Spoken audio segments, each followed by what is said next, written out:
Remember, it was our mothers. Me not talk about our grandmother, it was our mothers who they experimented on with Depo-Provera because our Ministry of Health deliberately held from the people of Jamaica, the women of Jamaica, that they were being used as test subjects, as guinea pigs for this birth control Depo-Provera.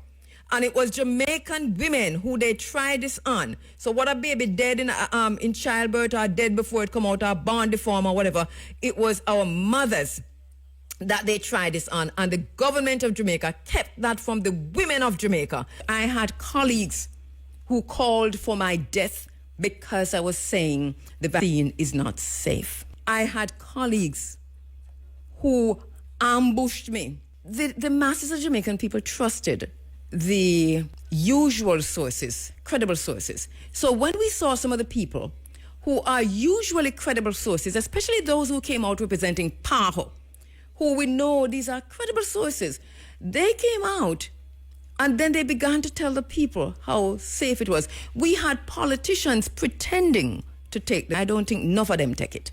There's a lot to say about what's happening because this is a changing of the guard. It is a reset. We used to call it the New World Order. They have called it, long time, the Great Reset. It is what it is. Whatever is about to happen has already happened.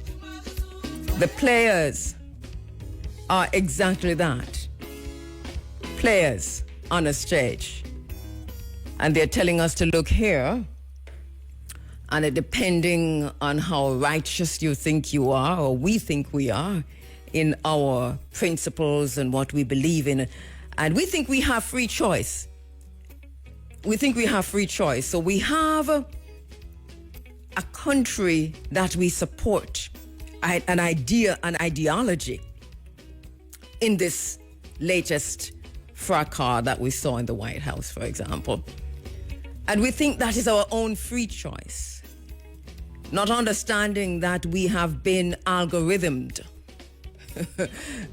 So free choice is, the media doesn't allow free choice, whether it is social media or legacy media, mainstream media, alternative mainstream media. It doesn't allow free choice. Free choice comes only from you, and even when it comes from you, it has to be an inward, innate thing. It has to be from a spiritual perspective that you understand who you are, that you're mindfulness. So any side that you find yourself coming down on in this new conflict, argument, warfare, war of words between Zelensky and Trump and Vance and Marco Rubio and the UK and Europe and Russia and all of them. Any side you find yourself coming down on, are you doing so because of what you've been told? Or because of what you know? Let me take a break. Think about that. I'll take a break and come back. Yeah, it's sounding really, really good for Joe Mercer. At 6:36, we're going to the phone lines to speak with my brother, my friend, Bert Samuels, a Pan-African attorney at law. And we're talking something very personal at this time, Bert and myself. Usually we're talking about the issues affecting us as Pan-Africans, but it's a very personal subject matter that we're going to be talking about right now. Good morning, a Pan-African attorney at law, Bert Samuels. Greetings to you, Sister Kabu, and your great international audience. Thank you so much, my brother. Bert, we've known each other for a while, and when we met, we had no idea that we had so many friends overlapping, and I'm talking about close friends. Yes, and along the way, we have found that out.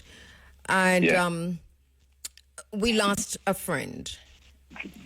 Yes, a few days ago. I'm talking about our sister, Valerie Nita Robertson. You've known her for many years, and I want to spend some time talking a little bit about Valerie Nita Robertson for a minute. Yeah. Let us start with who was Valerie Nita Robertson so our listeners know who we're talking about. Robertson. Oh, in the courtroom, she was the pit bull. She represented a new generation of Caribbean-trained attorneys, and your audience should know that before 1974, all attorneys were trained in England, and the law school was open, and she was about the third batch of lawyers to be locally trained, the third batch. She's 2 years ahead of me. I'm 45 years at the bar. She's 47. And she represented now, it was a male-dominated courtroom. Attorneys, barristers were taken to be men. And therefore Valerie broke through that. She broke through that with great ease. So she represents the first cadre of females who went in the courtroom and took it over. Yes. She's like a program that's always running in the background for the entire lifespan of so many of us. Is that we do not know a Jamaica without Valerie Nita Robertson. So many of us, we were born into a time when once we came of age and the coming of age period, she was always there. Tell us a little bit about your meeting, Valerie, and what was the friendship that you had? Right. So she would have come out in 1977. I came out in 79. So we would have met in 1980. Wow, that's a long time now. It's a good time. 40 odd years. Don't count it. Right, and she was in the chambers of Anthony Spaulding, and she learned the craft from him. Then she later went to what we call 53 Church Street, which is Ian Ramsey. So she came under the tutelage of two great, fearless attorneys. Yes. And that's the product you have. But she did not, like some females say, it belongs to the men. She just took it over and embraced it and learned it. And I tell you, to see her in the courtroom working. And you know the secret is? Secret is? Valerie took her cases more important than the fees. She gave her life to the defendants. And there are many persons who now were not able to pay her the fees and got excellent service. That's not a common feature of attorney. I tell you.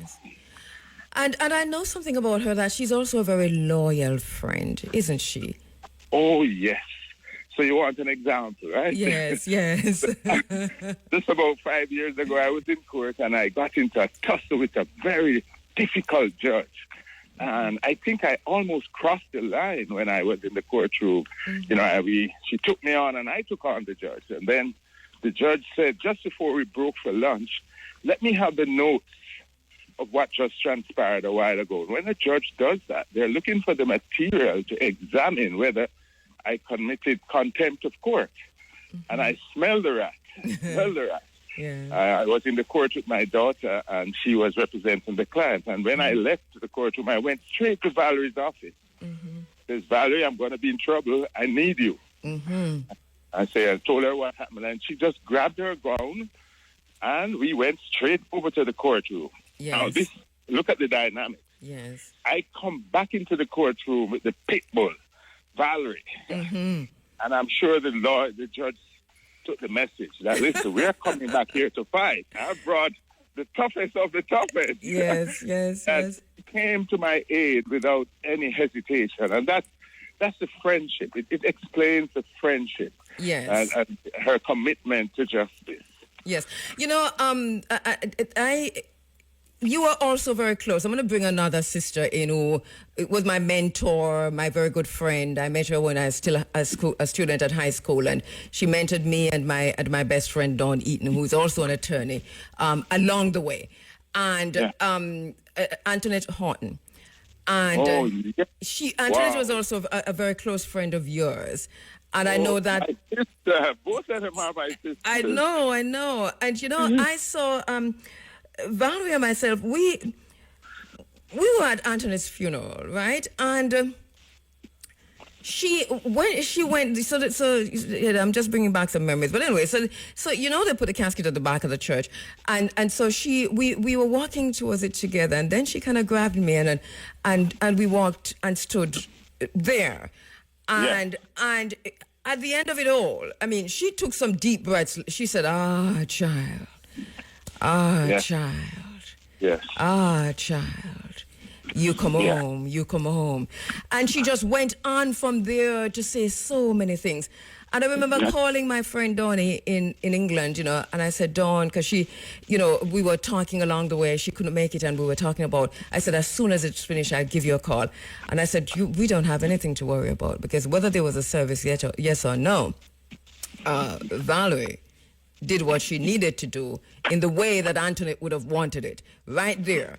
At the back of the church. And, you know, and this is what I meant when I talk about, in the same way she grabbed her robe and was with you in the court, that she was there literally performing this kind of a ritual, if you will, there in the church. And I'm sure, and it was spontaneous. She didn't even know that all of that would have come out. And then she, you know, told me about the years of standing by her friend.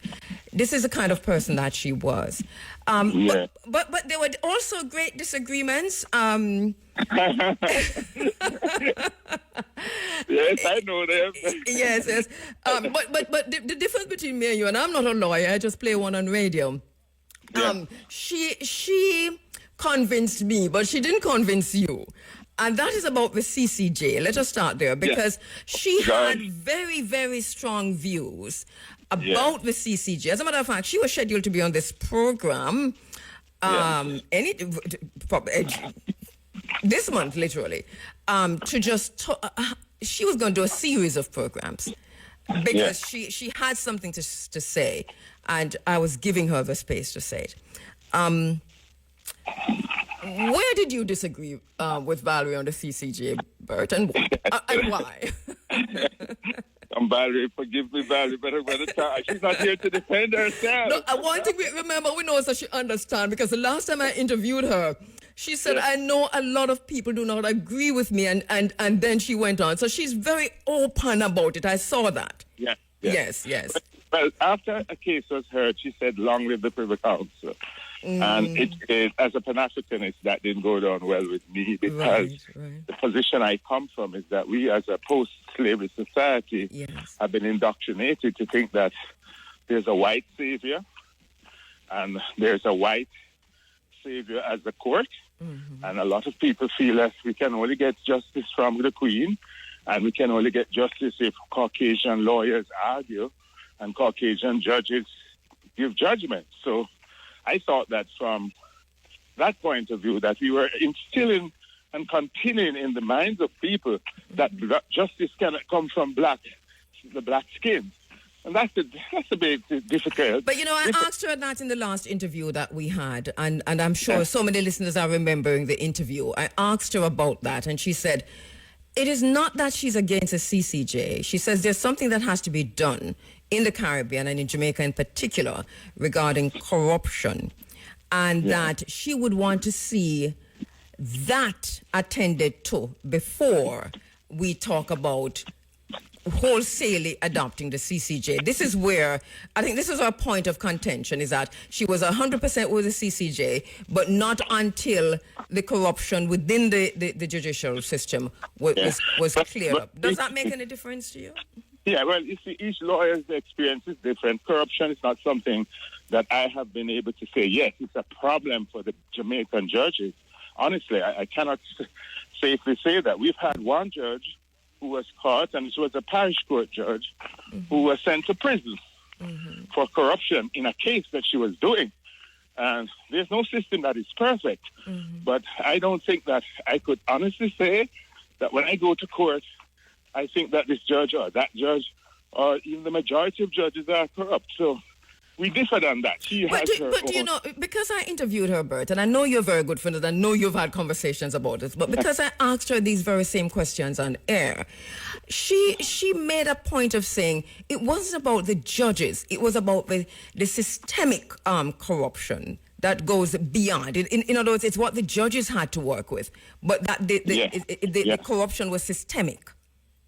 Yeah, and I often said to her, and these are the conversations, I said, Val, remember that as a cricketing country, the West Indies was no good when they just started to play against England. Mm-hmm. And then we became much better than them. Mm-hmm. And I felt that the collective wisdom of the Caribbean lawyers would make a good regional court, because we have regional cricket, mm-hmm. and we studied together. Mm-hmm. We have the University of the West Indies, and my classmate, of blessed memory, was a judge in the CCJ. So, it came close to me. The CCJ is very close to me because my classmate was one of the judges. Mm-hmm. And I know him, and I know that he wanted to make a difference. So mm-hmm. each person's experience is different. It's just that we are all children of the 70s. We saw Black Power. We saw all of this. And it's difficult to put me on the side of the Privy Council, mm-hmm. which, after a certain case, for example, the cartel case, there was now some big talk, only white people could give cartel justice. And that hurts. Mm-hmm. It hurts because I argued the case. Mm-hmm. And I would have preferred to argue before the CCJ rather than to go to England to call these Caucasian. In Valerie's name, let me ask you a question, because this question I probably have posed to her during this month, but at the time I interviewed her, there was no need to pose it because I didn't even foresee it, and so it's a lack of vision on my part. But because now we're hearing the contentious issues around that, and the position that the opposition has taken regarding tying the CCJ to the abolishing the monarchy as head of state in Jamaica, because that seems to be a contentious point. If there is no resolution on the CCJ, and would that impact your own personal thinking on whether or not we move forward with ditching the monarchy as head of state of Jamaica? Yeah, to me it's crazy and almost dysfunctional for you to separate the monarchy, put them on the side of the courts, but remove them from elsewhere. Because if you look at Section 110 of the Constitution, it says there shall be appeals to His Majesty. So what we have is a constitution which says that we must go to a king whose bloodline enslaved us. Now, as a Pan-Africanist, I couldn't compromise that. I mean, Kabu, you know I'm not going to compromise. I know you're not, and you make me sound like me a compromise, but you see, but whose bloodline? King Charles. I know. Charles, about 300 years ago, was making money. But remember the question I asked, Bert, is that. Let me hear it. So this is a point of contention, and we appear to be at a stalemate, regardless of everything else that is moving forward. So that if this becomes the sticking issue, would you, in your own thinking, is there no way that you would see the merit of moving then with phase one, which is getting rid of the monarchy, and then in phase two, the CCJ? Well, you see, if you get rid of the monarchy, you have to get rid of the King Charles's court. You can't take it in part. But are you going to answer my question? I'm not for the part one. I'm not in the part for phase one, phase two. Okay. No, I'm into one phase to remove those whose bloodlines are criminals. They participated in the transport of our people, and that's horrible for me. I can't. When we were under the Guango 300 years ago, and slavery was another 100 years to go, a lot of us were saying, we can't. How we going to find our own food? I don't think we can manage for our own. Master, good to we can't do without him. That was a mental state that we must come out of that. And a lot of us were saying, "Burn it down, and make a bill out of the ashes." And when we say burn it down, some in farm amongst you go tell them and then deal with it. Yes, I know. Remember Chief Tetchy, and Davis Bullet. But the St. Mary blood don't bow. No, we don't bow, no. But here's the thing, though. But we disagree on this one thing, because I am so insistent that we might miss the moment of ditching the monarchy as head of state. And I understand the point you're making, which is ditching the monarchy means ditching the monarchy, which includes the Privy Council. Yeah. And I don't want to believe politicians because I don't normally believe politicians. But my thinking is that we are at, as Biden said, an inflection. And forgive me for quoting Joe Biden because he's not even alive. But we are at an inflection point. And I think it is critical for us to do this now. In other words, I'm thinking if we miss this, when do we get back to this place? And then hold them responsible, whoever comes in responsible for that phase 2. This is my thinking on it. As a lawyer, what is going to happen? We remove the monarchy in part, and the next morning I go to court, and the court is opened with "God Save the King." That's "God Save the King" is going to be recited in the courts, although we have removed the monarchy. That's a contradiction in terms. Are you serious? This is how it would work? Because is "God Save the King" connected to the Privy Council or to the... It saves him because he's the head of the judiciary. That's why we go into the courtroom at the moment. Okay, and as the head of the judiciary. So that you're... head of the judiciary. Yeah, right. So. We don't say "God save the people." So we're going to have... the monarchy is now removed, which is not really removed. And we go to court the next morning when we get rid of... We think we get rid of the monarchy. And I'm going to hear "God Save the King" in the courtroom. No, I'm going to throw up. I'm not going to be able to survive. But the alternative to that is "God Save the King" until we don't know when else. Considering that this issue, and you've been, and let me just let our listeners say, because we're having this discussion in Valerie's name. Let our listeners know that this is something that you've been at for ages. As a matter of fact, when Valerie wrote the article in the newspaper about this very issue that we're talking about in terms of the CCG and the Privy Council, you responded, didn't you? I did. Yes, in the paper too. War between friends. And you remain friends. Yeah, most certainly. My sister, who is a lawyer, says, "But Bert, you know Valerie is your girlfriend, right?" But I tell her that there's a war between us. I know. Valerie is your girlfriend, right? I know. This is really there were times when judges took on Valerie and threatened to lock her up, and she didn't back off. She just didn't back off. Yeah. You know, she was abused once, physically abused, which I don't want to say by whom. And she called me, went straight to her house and represented her in court. After that, you know, she suffered a fracture out of that. I don't want to really give the details of that, but she's been through a lot. I'm only bringing that up to say in her personal life, she's been through a whole lot. Her husband, who was my friend, was murdered right at their gate. Yes, her first husband was murdered at her gate. And, you know, her 4 sons, beautiful boys, you know, went through the tragedy of that. The first 2 sons belonged to him. So Valeria's been through a lot, losing her own husband to criminals. And that didn't deter her from representing the persons who she thought was innocent. You know, a police officer fanned me down on Friday morning. I said, "Oh, I'm going to get a ticket." And he says, "What a great woman." I thought I was going to get a ticket. He said, I didn't recognize it. Valerie, you saw that, Valerie. Did you see that? She represented so many of us as police officers. We could call on her Mr. Samuel. So it was across the board. It was the ghetto youth. It was police officers who are charged for offenses.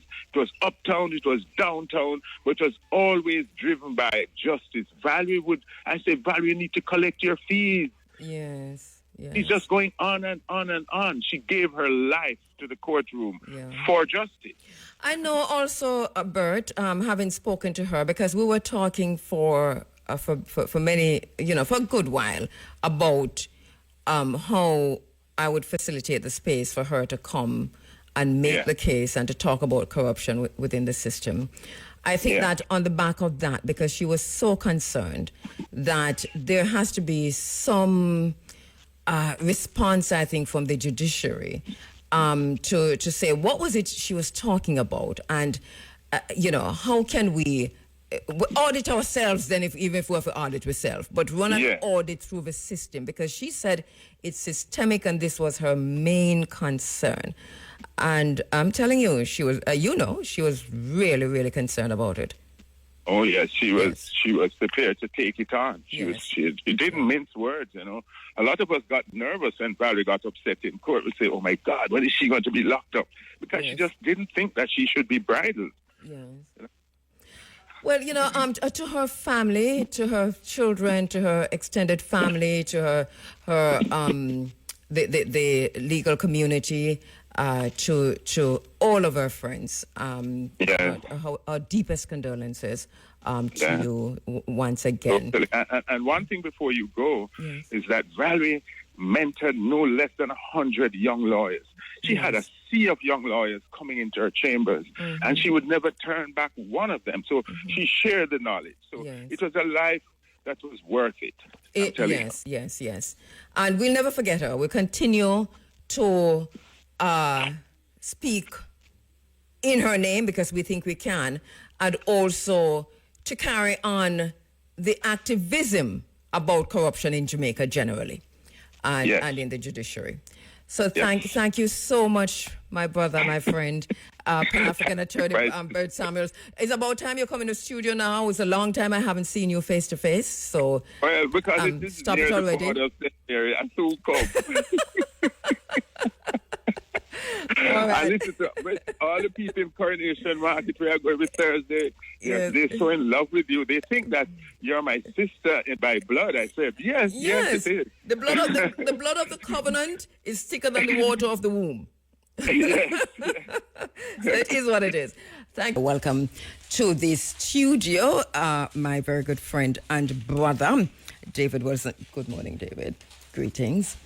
Who has just walked in and just in time for this session. He is the managing director of the Rio Nuevo Museum and Great House and CEO of the Rio Nuevo Village. And on the phone lines, joining me, welcoming back because she was in, I think, the first week in February, Dr. Leslie Gale Atkinson-Swaby, lecturer, archaeologist in the Department of History and Archaeology at the University of the West Indies, Mona campus. And we'll tell you more about her as we go along. Leslie hardly need any introduction, though, and so too David. But thank you so much, Dr. Leslie Gale Atkinson-Swaby, for coming back. Good morning, Kabu. How are you? I am well. If you two are well, Leslie... 3 minutes. I'm a little groggy. I'm sorry. It's a bit early for me. Well, that makes two of us, so we're good. I was thinking to myself coming in that instead of the fever grass tea, we should have probably carry something stronger. Anyway, here we are. So also in studio with us, David, as I said before, David Wilson, who is the managing director of the Rio Nuevo Village. He is a CEO. He's also the managing director of Rio Nuevo Museum and Great House. My brother, my friend. Morning, David. How you do? Good morning. I'm fine. A little bit groggy. a little groggy. Yes, Leslie, it's all of us now. Yes. So, but we're ready for the task. And so we're going to be talking about a few things because when we had Leslie on before, we had to cut the interview short because of the Reggae Month church service. And we did say that we'd carry her back so that we can have a wider discussion on the issues that were raised in the space. As you heard, she's an archaeologist, and we were looking at, to quote the title of the book that she edited, The Earliest Inhabitants of Jamaica, the First Peoples. And boy, every time we hear about the First Peoples, because sometimes we tend to forget it looked like, it is just phenomenal that there's so much information. It looks like it's not a lot, but it's a lot of information. But we don't hear that in the mix of things in terms of the indigenous people, the First Peoples. So we want to start there to refresh our memories, Leslie, and then to widen the conversation this morning now to look at the issue. What you raised last time was you talked to us about the different archaeological sites across Jamaica. And this morning we're going to start by focusing on Rio Nuevo, which was one of the places that you identified. And then throughout the month and going further, we'll be looking at the different sites. All right. Refresh our memories, Dr. Leslie, of who were the earliest inhabitants as far as archaeology in Jamaica has shown so far? Oh, okay. Well, sorry. Well, the last time I had highlighted that the region was colonized as early as between 6,000 to 8,000 years ago from populations coming out of Central America. They believe coming from the Yucatan. And then we had another wave of people settling the region from about 2000 BCE from South America, the Amazon region, into the Lesser Antilles and the Greater Antilles. Jamaica was not colonized at that time, neither was the Bahamian archipelago, but you had places like Cuba, Hispaniola, and Puerto Rico having that level of antiquity in terms of peoples associated with those islands. Jamaica is one of the last areas in the region to be colonized. The dates that we have in terms of when people were here is associated with the 7th century, about 650 AD or CE, depending on your preference. And that was around the same time we see the islands like the Bahamian archipelago and the Bahamas, Turks and Caicos, also being occupied. And that was by a group of people known as the Ostenoids. And I was saying that the Ostenoids, and just to back up a bit before you go on, just to spell it for us again, Ostenoids, the first that we've found so far in terms of the word. OSPIONOID. Ostenoid. Sorry, no, OSPIONOID. Ostenoid. Ostenoid. Right, right.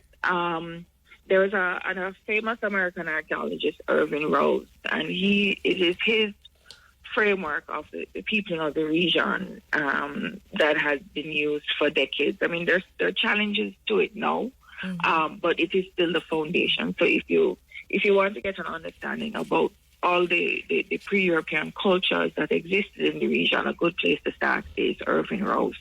And he has a book that The People Who Greeted Columbus, published in 1992. And in all the other scholarship since then has either been a reinforcement or a reaction from Rose. So the first people in Jamaica, we call them the redware people because of their distinct bright red pottery, which is believed to have been made from either terra rosa soil or bauxite soil in terms of as their clay source.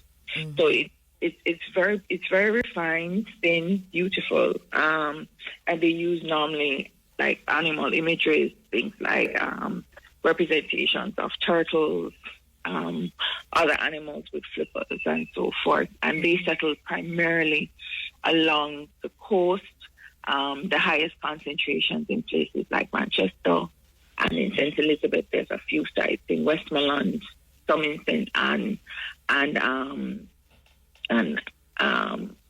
one or two maybe in Trelawney. But really, in Manchester and Clarendon and St. Anne are where they settled. Initially, we believed, or it was believed, that the Ostenoids were peoples from Puerto Rico that settled Jamaica. But now, current scholarship is pushing back against that because we find that the dates in Jamaica are around the same time as Puerto Rico or even earlier. So it can't be the population that they saw from Puerto Rico. So there's still a lot of mystery in terms of who were the initial settlers of the island. There's a lot of mystery in archaeology. I mean, being an archaeologist is just really being somebody who just loves mysteries because, we are really just dependent on the clues, meaning the archaeological resources, the artifacts, which are the things that have been made, modified, and used by us humans, that date at least 100 years. I mean, they can bring it up to more recently, 50 years ago. But ideally, the lower limit should be at least 100 years old and further into antiquity. And in the human story, that goes back as far as 3.3 million years ago. Eco-facts, which are like environmental resources, things that humans use, they did not necessarily manipulated or exploited. So things like animal remains, things like plant remains, and so forth. It includes also features like rock art, things that are not portable that were also utilized and modified by humans. And of course, structures and then sites. And then, of course, the landscapes, because a lot of people just focus on sites, but you have to think about how the sites interact with the environment and also with relation to other sites. So we do know that the Ostenoid were on the island for about a good 200-300 years, which is not really a long time in archaeology. In archaeology, 300 years represents a phase. It's really just a small blip in time. I know to us humans, it seems like a long time. No, it really doesn't. It's like, well, maybe for us industry, it really doesn't. And the point is, do we know why for such a short period? Because obviously, well, there was another population movement in terms of migration to the island, coming from Hispaniola, really from Haiti, what we know regard as Haiti, and these are the Meleacs or the Melecoid, and it is spelled MEILLACOIOD,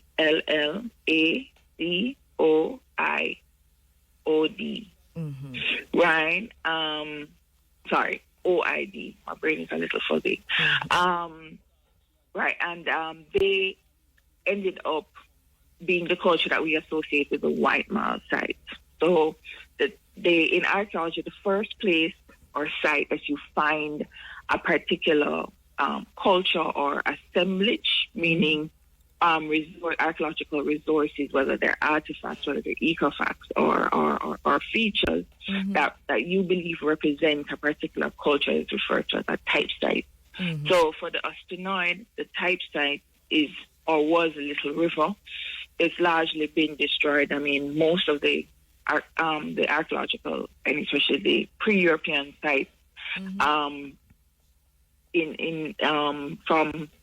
Ocherios. Well, it goes even further from sections of St. Mary straight across to Montego Bay have been largely destroyed because of tourism-related activities. Wow.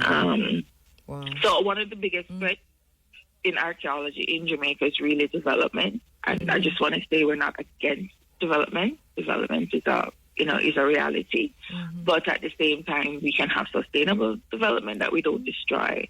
Of course, because listen, destroy our archaeology. Just last week and a half, we're getting another find coming up near from the Valley of the Queens in Egypt, and it's a massive find because it's a burial pyramid or tomb of Tutmosis II, and they've been looking for it. But there's so much development happening in Egypt, but all these sites are preserved, and the archaeology continues. So it is possible, if we really want to, I think, to look at the example of Egypt and to say, how do we develop tourism and everything else around the archaeology, the history, and to preserve these for even a greater level or another kind of tourism, if you will. But we don't have to go as far as Egypt. We can. There are good best practices already operating in the region in places like Belize. Places like Belize and Mexico, could be standard in terms, because they have greater appreciation for their cultural heritage than we do in Jamaica, and that is unfortunately a fact. Yeah. Right, and then we have the Mayakoids, and their type site is White Mile, which is the largest known pre-European site that we have on the island. It spanned over 30 acres. It lasted for centuries. from about 900 AD or CE up to contact and possibly after. The problem with white males, where we don't really know much about the contact period, is because in the 50s and 60s, when you had avocational archaeologists working on the site, it is mentioned that contact material in terms of Spanish-related material was encountered, but it wasn't of interest to those who were working on the site. So a number of those were discarded, and that is one of the challenges when you have people who are not professional archaeologists. Regardless of whether it's your interest or not, you must document and record and All right. invent out everything. All right, hold. So, yeah, go on. sorry. Finish that sentence because I have to take a break. But just finish what you were saying. The thought. Right. So we don't have much information of that contact period, but we do know there's evidence of contact. That there was evidence of contact as white males. So it still remains a very important site, and only a quarter of it exists now. All right, let me take a quick break and come back. Thank you so much. Thank you so much. All the best. Bert. We talk soon.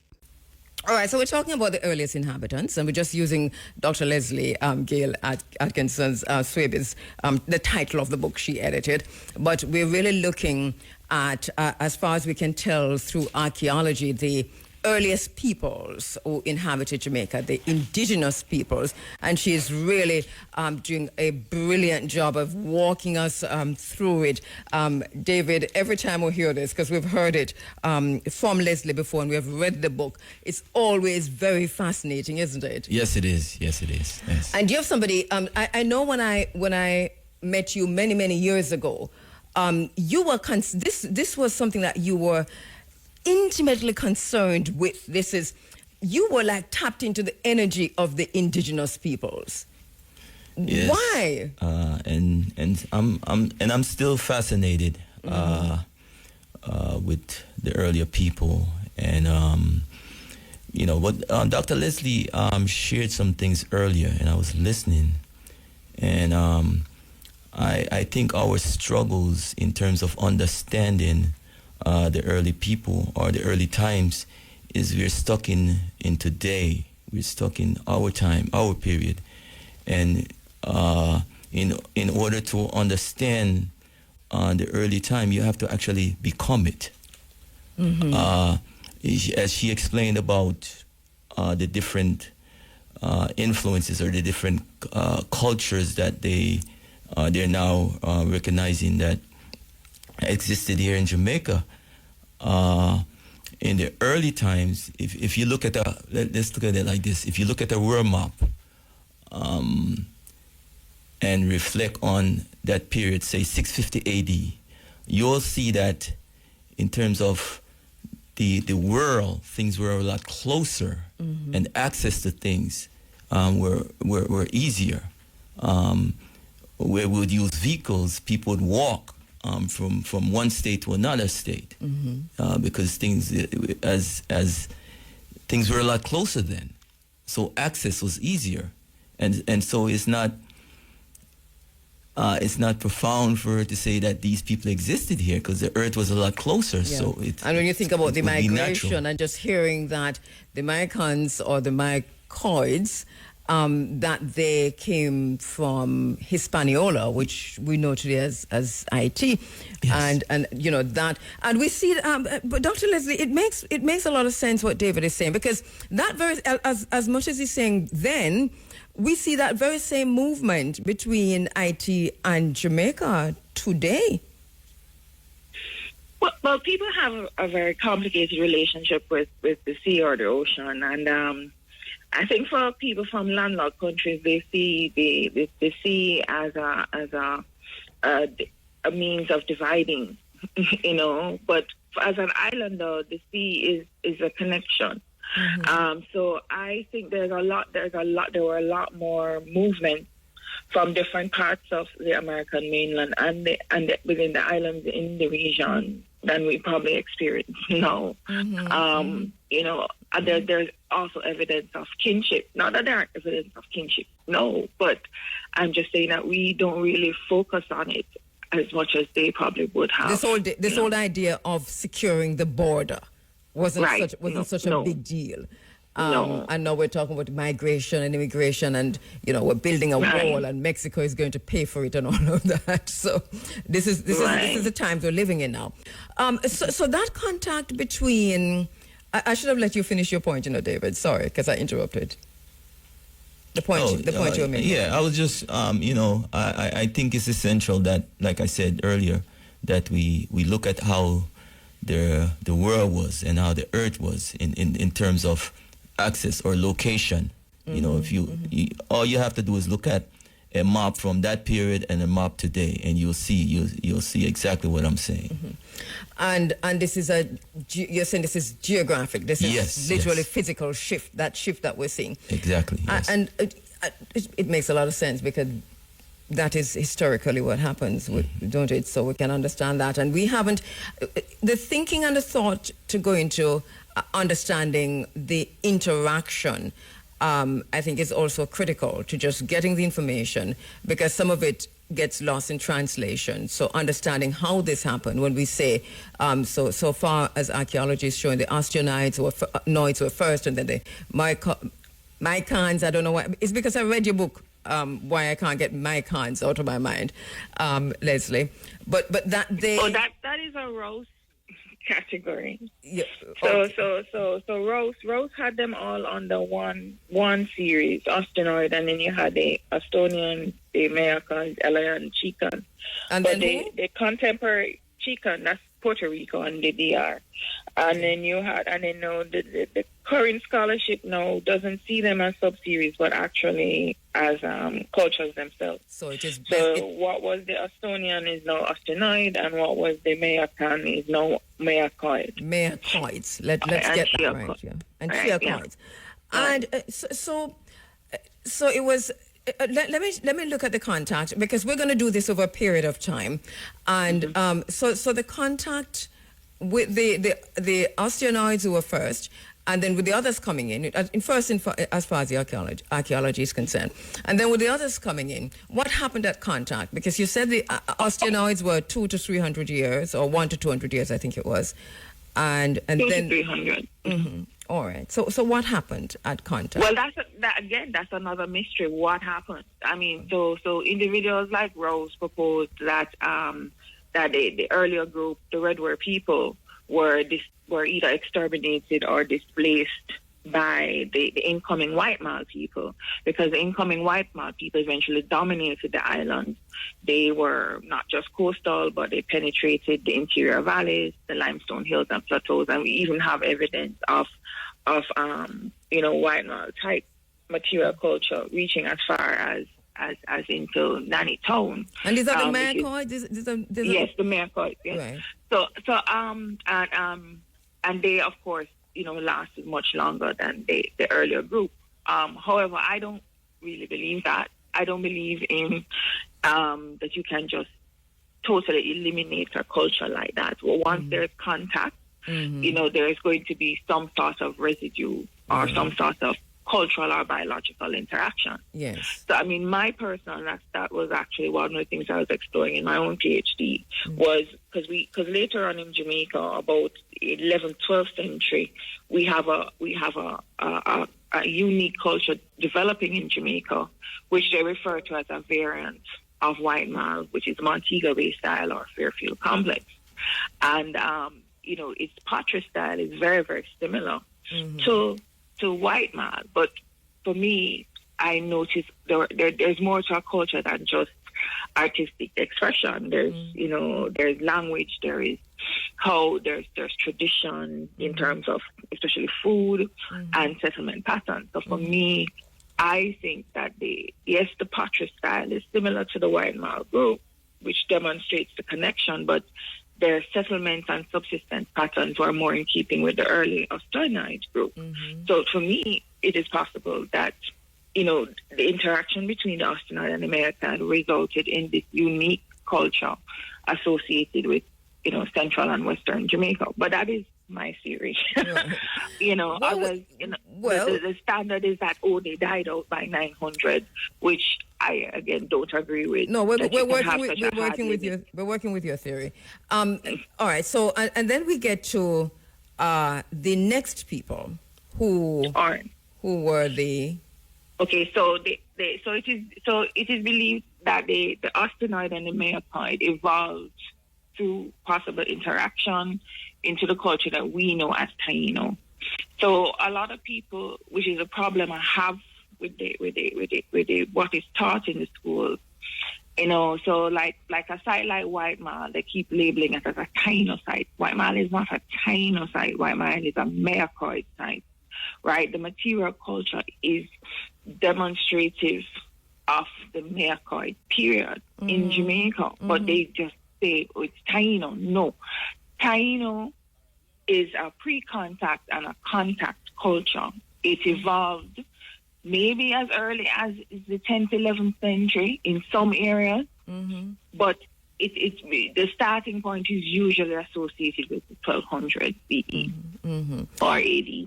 Right, and it is certain. There are certain types of material culture that's associated with Taino, such as the production of those beautiful wooden artifacts like the dohos, such things like the wooden semis that the region is popular for, like the Carpenter's Mountain semis that were taken from Jamaica, and the Abaco semis that were found. Well, I wouldn't say found because they were found much earlier, but became a part of the cultural repositories in the 1990s, the ceremonial staff, the Asian semi, ceremonial spoon, and so forth. Those and the ball fields like Kawana that we see in Puerto Rico, that is Taino, right? And so you can't just have a blanket declaration that everything before the arrival of the Spanish is Taino, because, all these different groups are contributing their cultures and traditions and biological legacies into the creation of these successive groups. Just like, yes, we say we are Caribbean, or I don't like the term West Indian, but I'll take Caribbean. But we are all individual islands with individual cultures. Yes, there's commonalities. We have shared past, whether good or bad, but each of us are unique. And I think that diversity should be respected. And that was something that we had a problem with in the past, where they tended to lump and not respect diversity and regional expression. Yeah, there's some kind of deliberateness in that, or laziness at the very worst. But so it's good that that is, I hope through your scholarship that is being corrected. We see that in a book, for example, The Earliest Inhabitants, The Dynamics of the Jamaican Taino, which is edited by you. There's so much there, so our listeners can grab that. And for those students who are doing History CXC exams coming up in just a few days' time or just a few weeks' time, parents grab them, because this is good for them also. So let us talk about where the Taino sites are. I know that we want to focus this morning and then, for a few weeks on Rio Nuevo itself. So, but across Jamaica, where are the sites? Well, you have hundreds of sites. And I wouldn't necessarily just Taino, because we haven't made that much of an effort in terms of distinguishing, but parishes like Clarendon, St. Anne, and St. Catherine are where you find the dominance in terms of amount of sites across Jamaica. It's really incredible, how many sites are found there. But the fact that we know of these sites may be results of expansion of our road networks. The thoroughfare between St. Anne and St. Catherine, the amount of sites that we have been able to identify, a large part has to do with, like the creation of the toll and so forth. So currently we have hundreds of sites. In terms of my personal research, I know we have at least 600 sites. And I don't know, I mean, in what the JNHT has, because, that is not something that's accessible like that. I mean, so they probably have an idea. St. Mary's is also well populated. We have almost 40 sites in St. Mary alone. And Rio Nuevo is, of course, one of the more important sites in St. Mary. I would not view Rio Nuevo as a Taino site, though, but it is definitely a mayor-called site. I know it was discovered in the 1960s by an archaeologist named Chusong. He was doing research in Jamaica at that time. He's an overseas, he died some years ago, but he's not Jamaican. It is what we call a midden. Now, in archaeology, there are different ways of categorizing sites. So when a site is open air, and it is the remains that they believe of some sort of domestic settlement or village, it is normally styled as a midden. So it is essentially basically an area where they discard or abandon things. So it is kind of like the garbage dump or the riverton of the site. So that's what a midden is. You can also have burials, and burials can either be, open, or they can be found within a cave. You have other sites, such as like rock art sites, where you may find carvings, petroglyphs, pictographs, paintings. And you may have areas that are viewed as safe repositories, which are caves that the indigenous people deliberately hid, like their dohos and their semis, in hopefully to prevent the Spanish from destroying them. So in the region, over 100 wooden artifacts have been found, thankfully, because they hid them in caves, and in Jamaica, that is no different. So based on archaeology, Rio Nuevo would be categorized as a midden and a burial site. And it dates to at least the 11th century, possibly being occupied for about 2 centuries. So it dates between either the 11th and the 13th. There are not really a lot of radiocarbon dates. There's only one so far. But it has been an area of interest from 1965 up until the early 2000s, and there's not really been much work. And that's the point I was going to get to. So how much work has been done there? Not much. I mean, there have been some excavations there. The site has definitely been mapped and stuff, and the fact that it has a radiocarbon date is because it had been excavated, and they were able to obtain some charcoal samples which produced viable dates.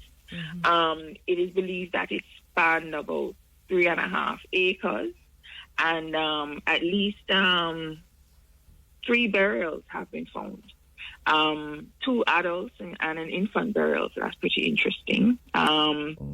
So we do have human remains associated there. There's quite a number of, of course, pottery. Where in Rio Nuevo was this? Okay, so it is a site. The site is across from where we have the current... The battle site? Battle site, yes. So it's across the river from there. And I also found that interesting because one of the things I have realized is that the Spanish settled in proximity to the indigenous sites, whether it is for exploitation of food resources or, for labor or whatever. But they settled in proximity. So, I mean, you see this also at Maima, which is which New Seville or the Seville Heritage Park incorporates. And you have a number of indigenous sites there. And then you have the Spanish, and then you have the British settling also, if not on top of the Spanish, but in proximity too.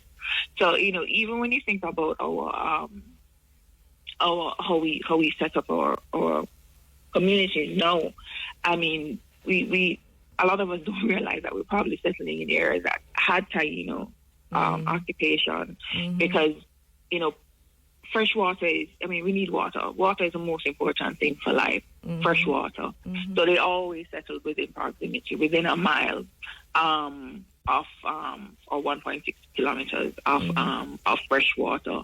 And of course, the Spanish, settled where they could access food because they were dependent on indigenous people for food. Very interesting. Yes, especially characters like Columbus. And when he overstayed in 1503 or 1504. Mm-hmm. But going back to Rio Nuevo, it was one of the earlier sites that were excavated, and it was excavated at a site in proximity to what was believed to be a Spanish stockade or fortification. Mm-hmm. And this was prior to the battle, the 1658 battle. So they had stone tools, things like nets, stinkers, which helped them in their fishing. Mm-hmm. They had animal resources, so they've identified hutia, the Jamaican rice rat, which unfortunately, like our monkey, is extinct. Mm-hmm. Species of birds, sea turtles, sharks. So you can see that and other bony fishes. So they exploited a range of resources from terrestrial to, of course, to the marine environment and also freshwater environment. Let me just say this to David, because David, all right, so at fascinating information on just that area, Rio Nuevo. I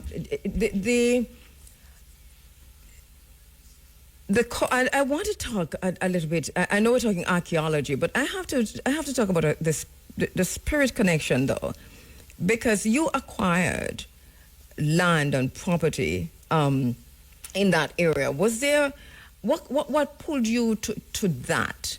What pulled you to that entire? That's how many acres we're looking at there. Okay, you're saying what led me? Yeah, to the property. It was a period where I was transitioning from overseas to Jamaica. But when I viewed that property, it was something special, and I knew that I had to acquire it. It's been a journey. It's been a journey acquiring it. I have learned so much about our history from that mass of land. I have such respect for it and what it has taught me. There's so much more to learn. I just want to commend Dr. Leslie for her work there. And, the Heritage Group, when she was a part of Heritage Trust, they educated me so much, and which led me to having such appreciation of our history, our early history. There's so much more to learn there. I think we have just scratched the surface. Dr. Leslie said some things which I really need to have a discussion with her off air about some discoveries, some new discoveries, and so we'll leave that for off air discussion. And she has enlightened me so much more now about where we are, where we're coming from. It's profound. This is awesome. I don't know if at any time I wasn't listening, because Leslie has been in the studio, both of you before, and I've had many conversations with you, but I don't know how this went over my head. I always said it was a Taino site, and I heard you just now, Leslie, saying it's even before that. We're looking at the Mayacoids. Yes. Yes, it's definitely before. It's definitely before. It's a much earlier site than what people assume. All right, and that's why we need to have an off-air okay. I'm so sorry. Okay. No, because that's pretty interesting. So, all right, let me take a quick break and come back. A quick break, sorry. Safe, reliable, great value. Always buy from an authorized IGL dealer. The time by IGL is... Now, 7:46 this hour, between 7 and 8, is brought to you courtesy of Irons Mechanical, White River, Ocho-Rios, specializing in general servicing, diagnostic checks, transmission flush, and injector cleaning. Call 876-919-6107 or 876-423-5154. That's 876-919-6107 or 876-423-5154. 4. All right, so Leslie, you're hearing from both of us that this is fascinating, right? The information that you're sharing in the space this morning. I know I have to let you go in a few minutes, and so let me do that. But just to let our listeners know that you're going to be in the studio Sunday, March 9, right? That's next week. Is it 9? Yes. Yes, and we'll open the phone lines. David will also be back with us on Sunday, March 9. This is fascinating history. It is our history, and this is why I'm committed to just spending some time looking at the indigenous peoples, looking at the earliest inhabitants, and to connect, because there's this disconnect, isn't it, Dr. Leslie? That's it's my heartbreak. It's really heartbreaking. This disconnect is to the indigenous Americans and also even our African heritage. It's just it floors me sometimes. Let me ask you this as we talk about connecting. The Macoids, right? You said earlier that so they came in, and when they came in, they saw the osteoids, but and so that contact produced. It would seem to me you're saying the Tainos. So would there be an overlap of Macoids and osteoids and Tainos, say in the say a site like Rio Nuevo, for example? I mean, it is possible that they coexisted, and that is something I am open to. But right now, we really need to take a different perspective of the data that we have. People have not really spent a lot of time even thinking about these type of relationships. The truth is also we need more archaeologists. So I'm plugging here, Jamaican, Caribbean archaeologists. Yes. Really, those of you who are parents, part of the reason why children choose the professions they do is because of the pressure that their families put on them. Sure. It's okay for your child to be a historian. It is okay for your child to be a journalist. It is okay for your child to be an archaeologist. Yes. They can have a good life. Yes. Everybody don't have to be doctor. Everybody don't have to be engineer. Everybody don't have to be lawyer. We need diversity, and we need the art. We need the humanities. We are human. Yes. It's the whole attitude for everything to be STEM is ridiculous. We need the art. So I beg you, please be open.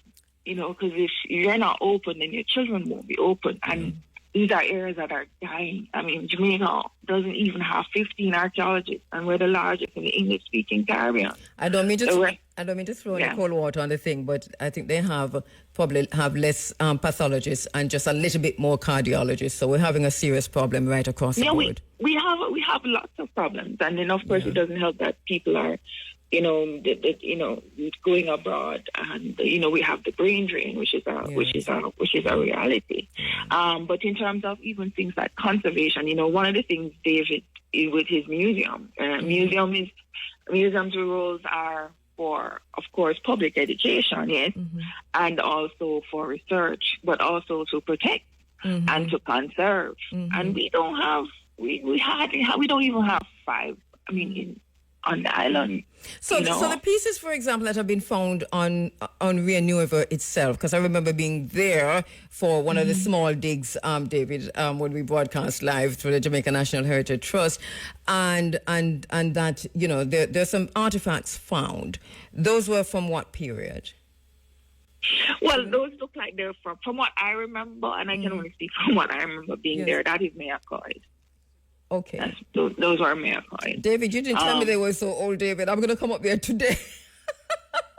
Listen, I'm going to have to go back today. Because I'm fascinated by this, honestly.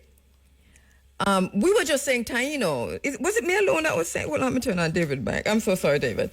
But that is a part of what the, how the public education has been, and that is something that I am. That I am personally, again, I'm kind of tired of people just labeling people and they're not Yes. showing the respect or care to make an effort. So in Jamaica, the habit is that once it's pre-European, Yes. it is automatically assumed that it's Taino and not realize that these are distinct cultures. It's disrespectful, I to can't- say the least. I can't believe that I can't get past that I was part of something so great. You know, Leslie, this is where my head is at. You're that always part of something great. I don't understand. I know, but that is giving me goosebumps. I can't believe Well, David, you see, the restriction has been lifted from Dr. Leslie, so she can be more expressive now. Did I hit a note? You did. Leslie, did he hit a note? It's not up to me. It's not up to me alone. But Tenor or bass? I have my own agenda and Okay. my own desires while I'm here in the living realm. So don't worry about that. All right. Well, as coming from the ancestral line or a lineage of these indigenous people, I know that this work is beyond what a lot of us are listening. A lot of our listeners can comprehend. I think for all three of us, we are. It's a different mission. So I want to thank you, Dr. Leslie, and I look forward to having you in the studio Sunday, where we can lay out some more the Tainos and I want to go back to the Mercoids because of. I mean, me not live far from here, I think I live on the same land, and so just to have this conversation, I think it's gonna. It is that important. And one of the things I noticed when you were here last time is so many calls came in about continuing this discussion that we really couldn't hold off without having you back. So I look forward to you being in studio along with David Sunday. And maybe David can carry some pieces. Yes. I just wanted to say I'm hoping that on Sunday we can touch on Taino and cultural return in terms of reparations, because we do have a number of resources associated with our indigenous ancestors that are existing in overseas repositories. Okay. And we need to, people need to be conscious about that. All right. Things that we will never be able to see unless we exactly. go I made to places like the British Museum. I Okay. know. Yes. Thank you so much, Dr. Leslie. All right. Gail Atkins. Seneca Kakona, abundant blessings. Yes, you see, don't go on this and David. I mean, you just said, no, if you answer. Hello, Leslie. How should we answer? Seneca Kakona. Say it slowly. Seneca Senico. Yes. Senico. Kakona. Kakona. Senico Kakona. Yes, it sounds good on my tongue. Thank you so much, my sister. We love it. Thank you so much, Leslie. All right. Blessings. Bye. David, this is fascinating. Yes. I mean, what a journey. Yeah, I'm really happy to be on this journey because the discovery. All right, so I want you to tell us a little bit more now about the Renova, and especially the work that has been done on your property, because it's a wider property, of course, and Renova Village itself. As I said before, do you remember what year it was when you did that excavation with the Jamaica National Heritage Trust and IRFM, I might add? Probably around 12 years, 12 it's over 10 long? years. Oh, wow. Yes, it's over 10 years. Yeah, that was beautiful. So we broadcast live from that dig. And when all those artifacts were found, we were reporting live. And it was phenomenal to me just to be there. It's the first I was literally... Well, I'd been at sites before where, smaller digs happen, but that was, a big deal for so many of us. So tell us about that Rio Nuevo village, the property you acquired. Go back to what called you, and then just to branch out on the work that you've done there over time. All right. Well, I've actually had that property for around 23 years now. And what a journey, to see what it has evolved to be now. How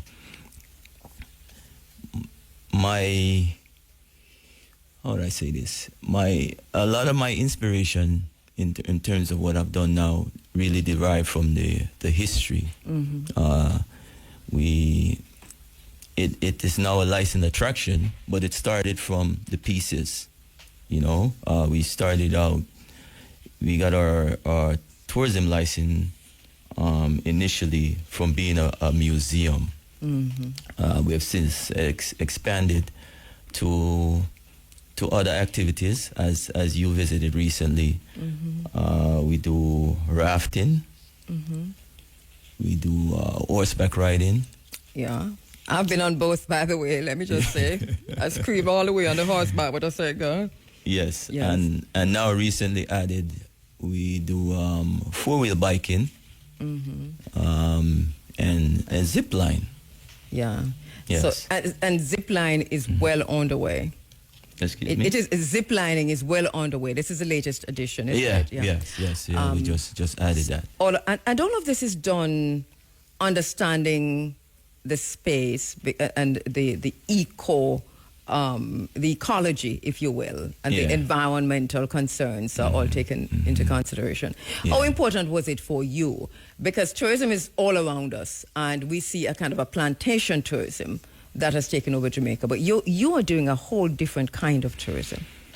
Yeah, I'm very sensitive when it comes to environment. There's Rio Nova River runs through the property, and it had its good and its bad. When it rains, 10, 15 years back, the river would run through the property, and during that process, it took over acre of land. So I acquired a mining license mainly for that purpose, not just to mine, but to control the water, the flow of water when it rains. And you've done a brilliant job with that over time. Yes, it requires a lot. It requires a lot of time, a lot of finance, but it was well worth it. Now it's where it should be, and so the other infrastructure could have been added until that aspect of it was done. So now we're able to raft on the river, and get to use it for other activities, And we just heard Dr. Leslie talking about the importance of the river to the indigenous people. And when you see that property, you understand, or just that entire Rio Nuevo area. It's such a pity what's happening in Rio, Roaring River, and the Rio Bueno watershed. But just that large river, because the Rio Nuevo is not really a small river, and as you said, it's something but a river that empties into the sea. I mean, all rivers empty into the sea, but you literally see where the river and the sea meet on the property. That's phenomenal. So that explains a lot of why the indigenous people would have gone there. The museum, there's also the museum, of course, on the property. That came first, didn't it? Yeah, the museum what's unique about the museum is the different cultures that exist there. While you have the Spanish and the English, the Tainos, and what Dr. Leslie just shared with us. The Maycoins. The Maycoins, which was much, much earlier. We're going to have to learn to pronounce it, David, me and you. The Maycoins. Yes, because this is much wider than I think we could ever imagine. Yes, and that's why I definitely want her to, inviting her to a visit, because there are some things there that we need to have a discussion about. David, in terms of pieces.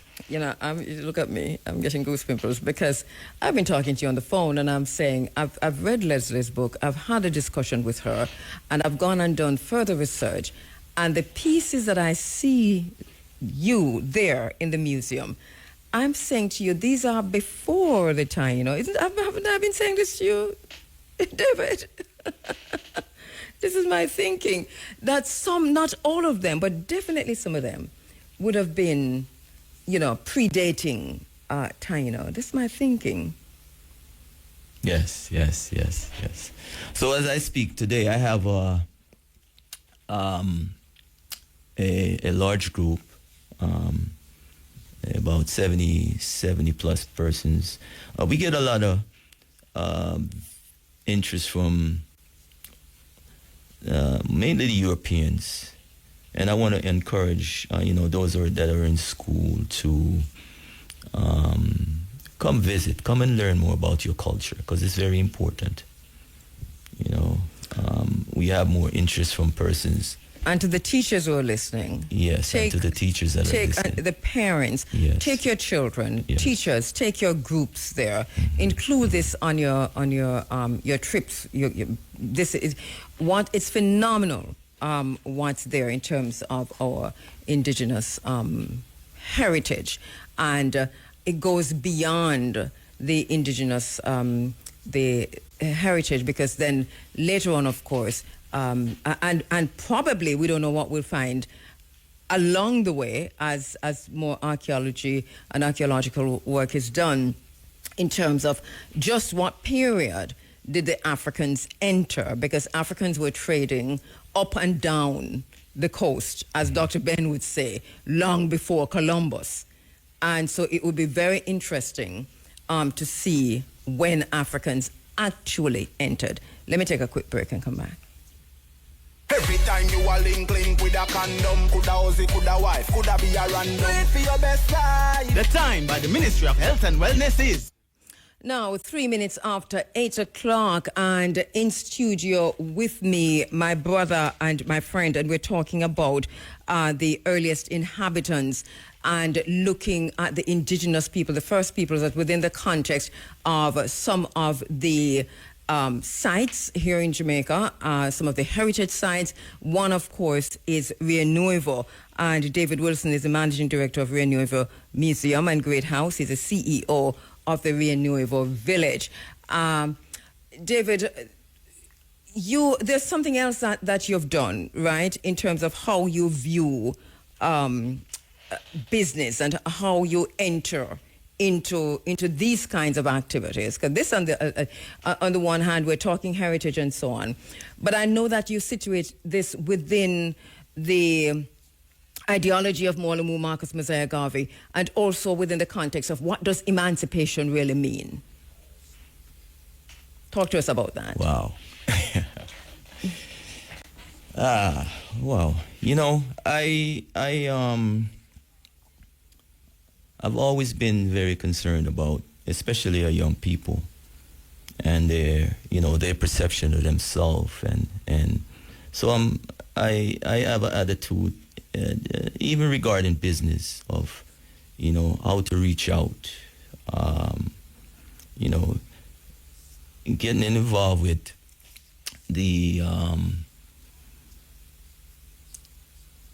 their hiring and facilitating employment. It's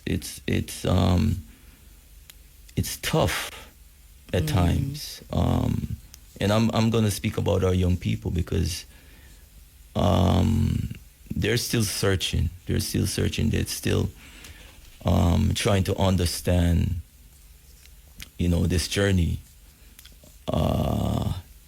In our island, unfortunately, I don't think there's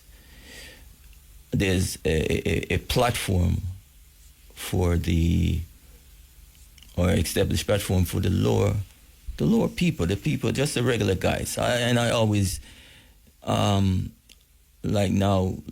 even the rafting and the guys that do rafting, at times they seem to be like, the people at the bottom that don't really understand. And so,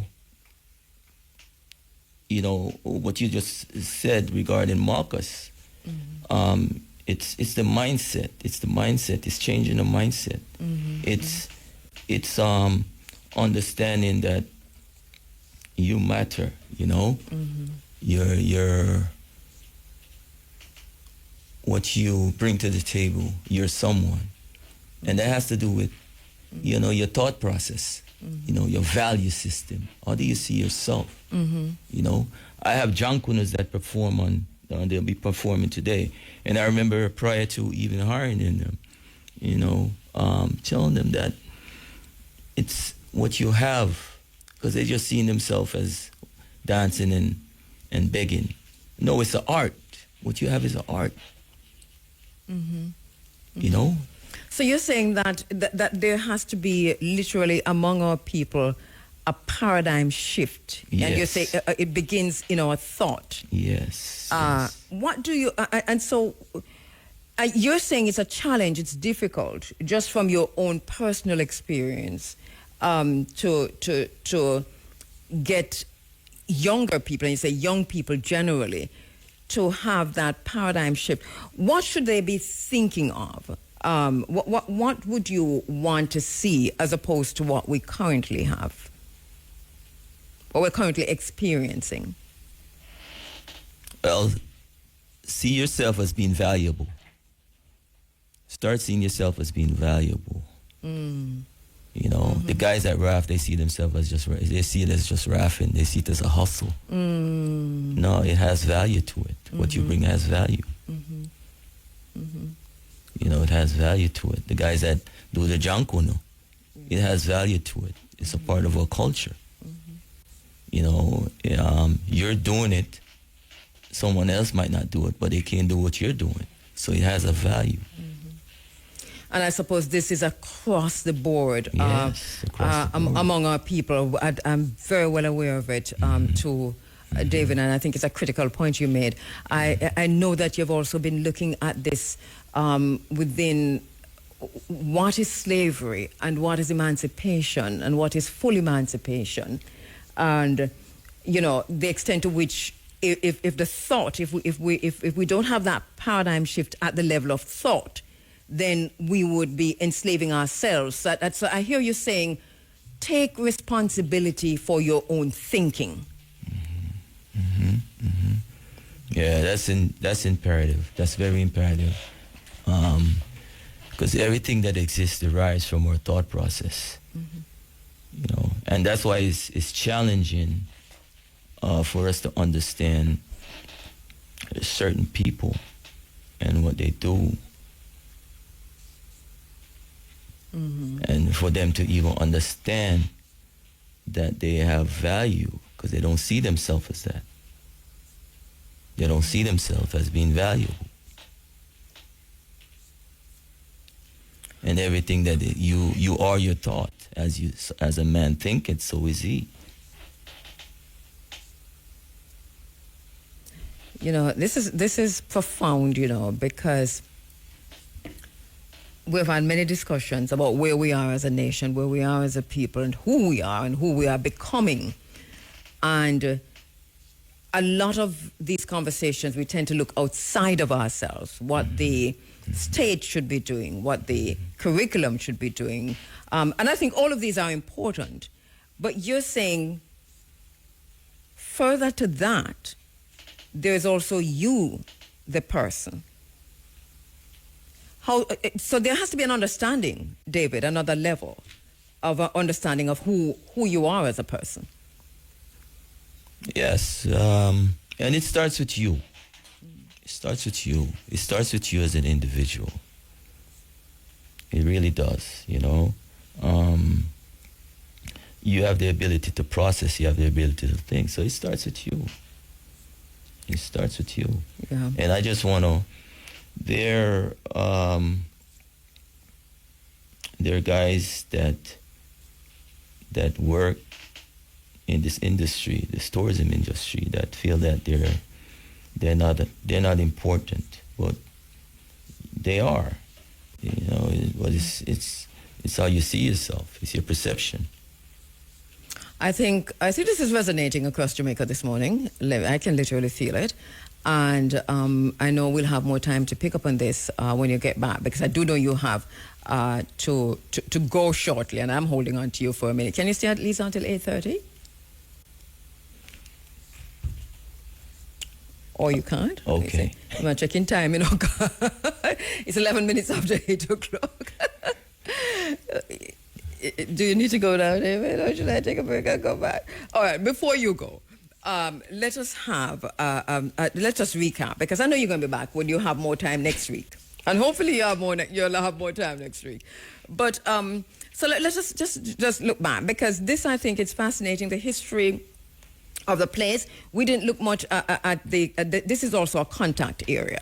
So just for our listeners, we take it for granted that we all know what everyone else knows, which is the Villanova battle site. This is the last place of the final war between Spain and England and so on. But give us the background to that, and also some information on that itself. That this is the very same place. Regarding Villanova? Yes. Okay. Well, I you know what? Sometimes we're given platform, like you're sitting on a platform, right? Your platform here.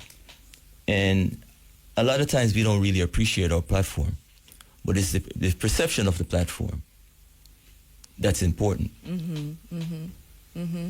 You know, that's the important part.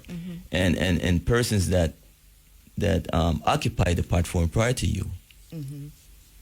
And so Villanova was a place where of enslaved people, right? And so now I'm on that platform. I'm searching. So it's not just tourism to me. It's much bigger than that. There's also the Great House that remains. Yes. The Villanova Great House. Yes. And so if anything, in Jamaica, this is one of the most important spaces, isn't it? Everybody was here. Yeah, it's important. It's important. Based on how you see it, yes, it's important. Yeah. So while we're rafting on the river, which we love to do, and going horseback riding, because that is there too.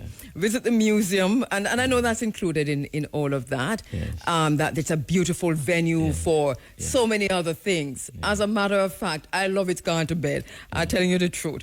And it is such an eclectic space. So there's all of this happening within all of this history.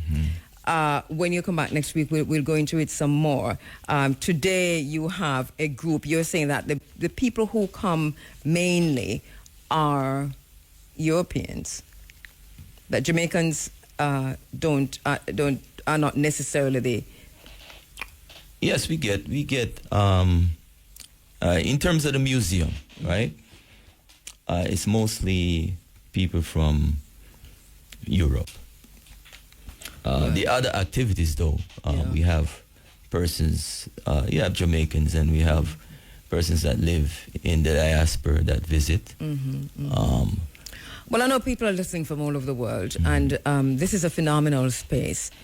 So go for there's so many reasons to go. You can tap into so many different reasons to go. We are exploring our indigenous history, and we're looking at the archaeological sites across Jamaica, and Villanova, of course, is one such.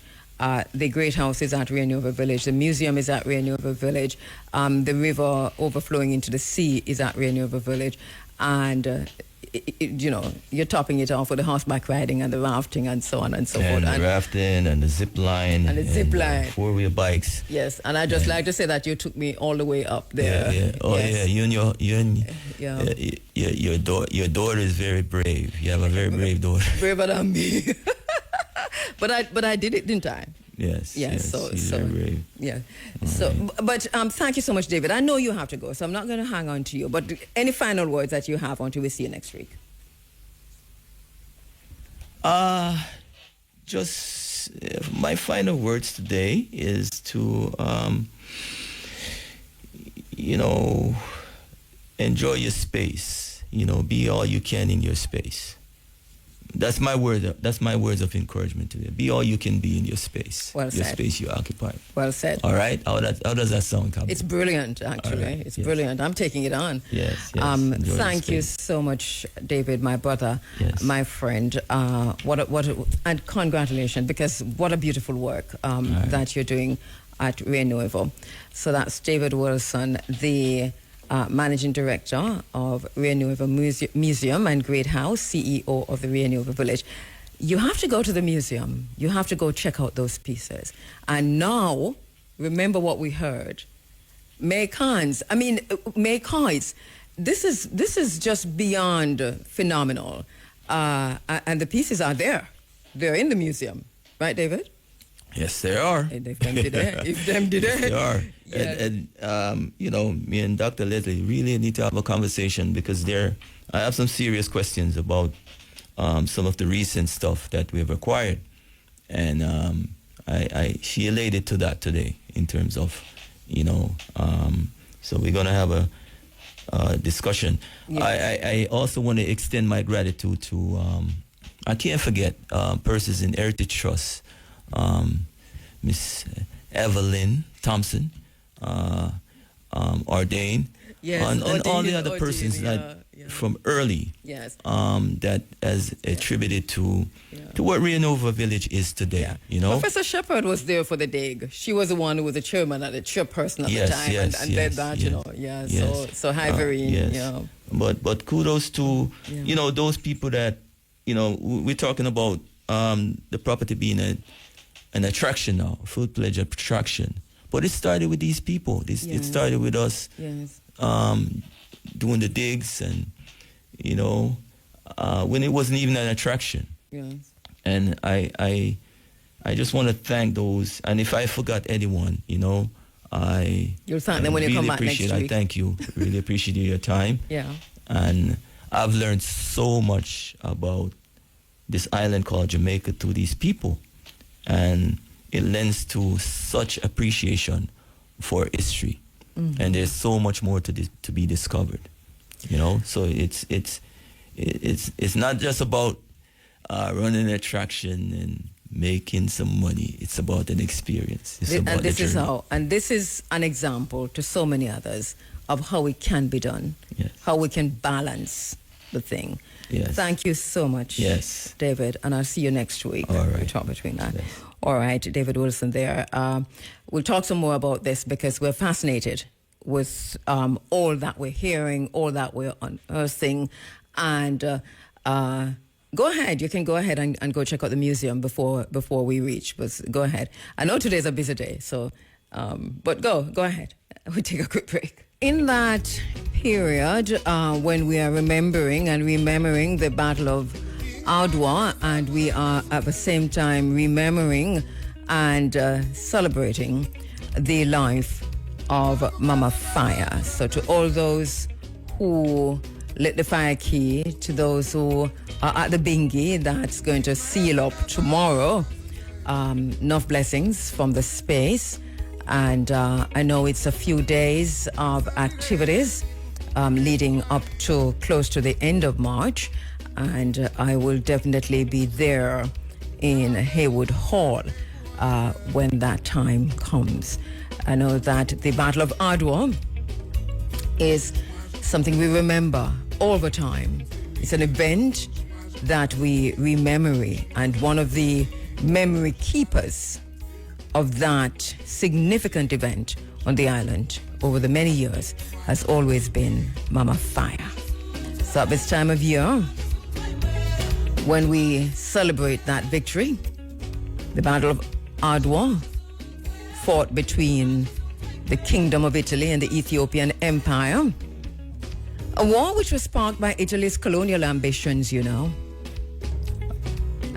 in 1889, Italy and Ethiopia signed the Treaty of Wuchale, which Italy interpreted as a protectorate over Ethiopia. However, of course, Ethiopia saw it as a mere friendship treaty. So Italy got it wrong because they think wrong. They're always thinking wrong. This is how these colonizers think. The tensions escalated when Italy began to exert its so-called influence over Ethiopian territories. So there was Ethiopian victory, of course. The Battle of Adwa was a decisive victory for Ethiopia. The Ethiopian Empire, led by Emperor Menelik II, over the Italian colonial forces. We never forget that, and we won't forget that. The Italian army, led by General Oreste Baratieri suffered heavy casualties. It was estimated that there were some 3,000 to 7,000 killed or wounded. The Ethiopian army employed all kinds of military tactics, clever tactics, strategic tactics, including a feigned retreat to lure the Italian forces into a trap. It was in the Battle of Adwa that we saw the Ethiopian acquiring modern firearms, including rifles and artilleries, and of course these helped to neutralize the Italian advantage in firepower. The Battle of Adwa is significant. It was a turning point in African history because it marked the very first time an African nation defeated a European colonial power decisively. The victory also led to international recognition of Ethiopia's sovereignty, and it became a symbol of African resistance against colonialism. And this is why we celebrate the Battle of Adwa on the island. Lasting impact. It had that also in Ethiopian nationalism and identity, and it continues to be celebrated all over the world. So Emperor Menelik, Empress Taitu Betul, Ras Makonnen, Ras Alula, Engida, Fitawari Gebeyet Yehu, Empress Taitu, Queen Taitu, Waziri Yetaktu, and there are many others. We want always to identify and remember and celebrate the women who were strategic officers and leaders in this war against Italian audacity and arrogance. Lots of conversations about the unlawfully coup-facilitated leader of Ukraine. He was put in by a coup. The coup was facilitated by the United States. We can't have a conversation about Ukraine if we do not know who Victoria Nuland is. We can't have a conversation about Ukraine if we do not understand the genesis of all that's unfolding. We can't really have a conversation about Ukraine and Russia if we do not go all the way back to the fall of the Berlin Wall. Mr. Gorbachev, tear down this wall. We can't have a conversation about Ukraine and Russia and NATO and the United States if we do not go back to the fall of the Berlin Wall.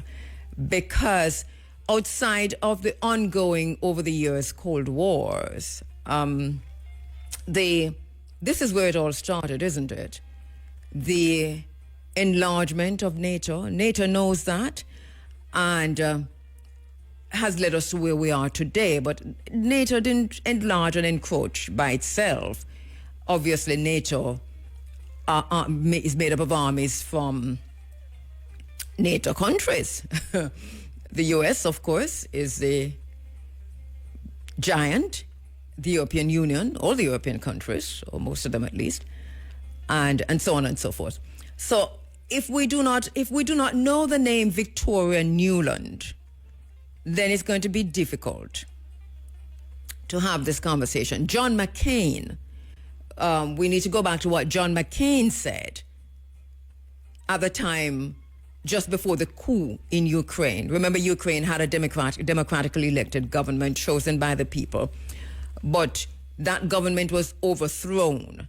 And that government was overthrown for a reason, to put in a puppet of the West. The puppet of the West that was put in was Zelensky. I do not necessarily want to have this conversation either because I do not care. Where I care is the extent to which we are missing the others, the all significant others.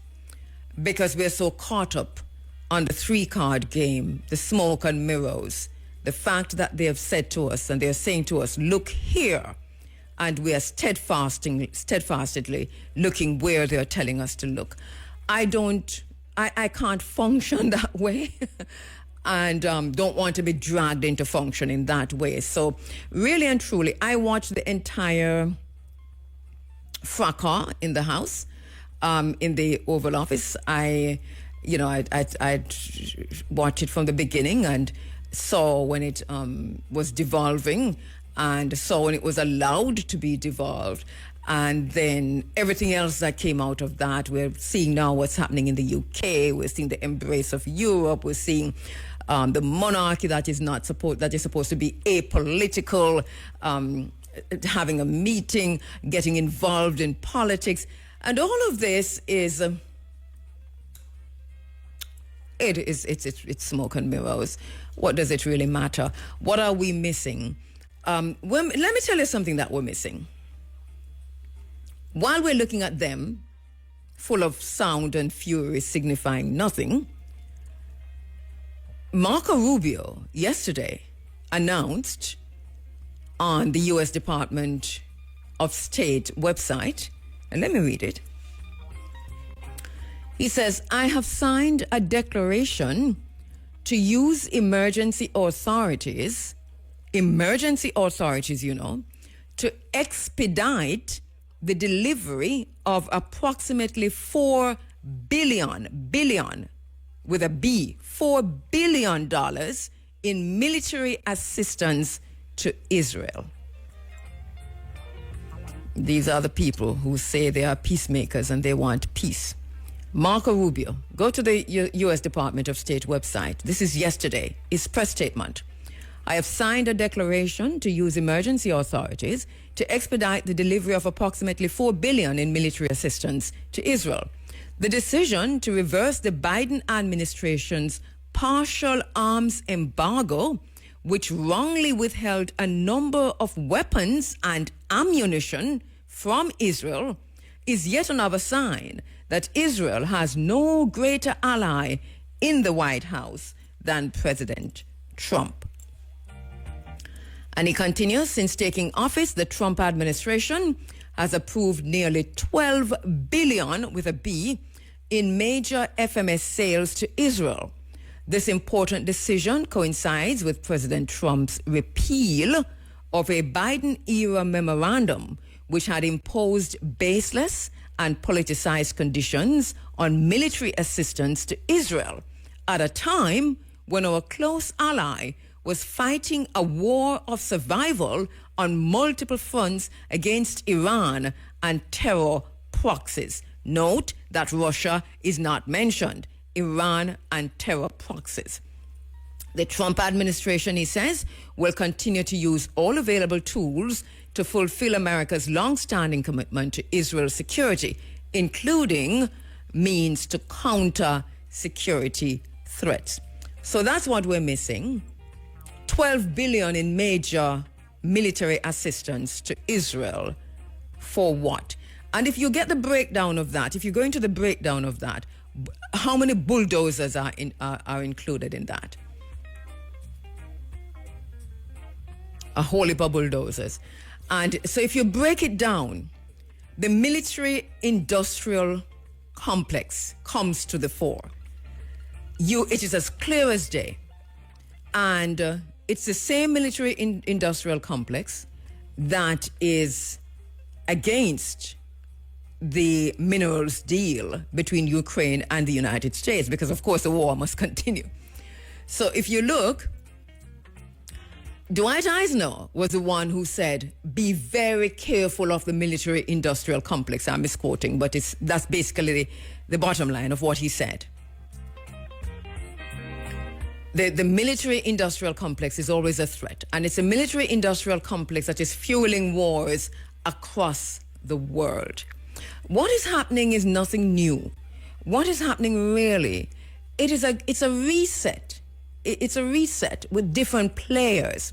And so these different players have, different in some case, I don't want to say ideologies, but differences, a little difference here and a little difference here. And that's why we see what appears to be chaos. It's not chaos. It's strategic, organized chaos. It's all planned. It is doing what it is supposed to do. It's all going according to plan. We can continue to focus our attention on where they're telling us to look. And let me take a quick break. Get more miles with the Ruby's Ultratech. Fuel the difference for peak performance and maximum savings. Drive more and save more. The time by Ruby's Ultratech is now 8:48 here inside of the Africa Forum. This is Running Africa, and I really don't want to have the conversation about Ukraine, but because I'm getting so many messages about what's my thinking on it, what's my thought, and I had asked earlier, what do you know? How do you know it? And who told you? If it's the same people who told you about COVID and the COVID vaccines, then why do you believe them? If you are getting riled up by something that's said by the same people who, gave you Operation Warp Speed, the COVID vaccines, the big pharmaceutical companies, the mRNA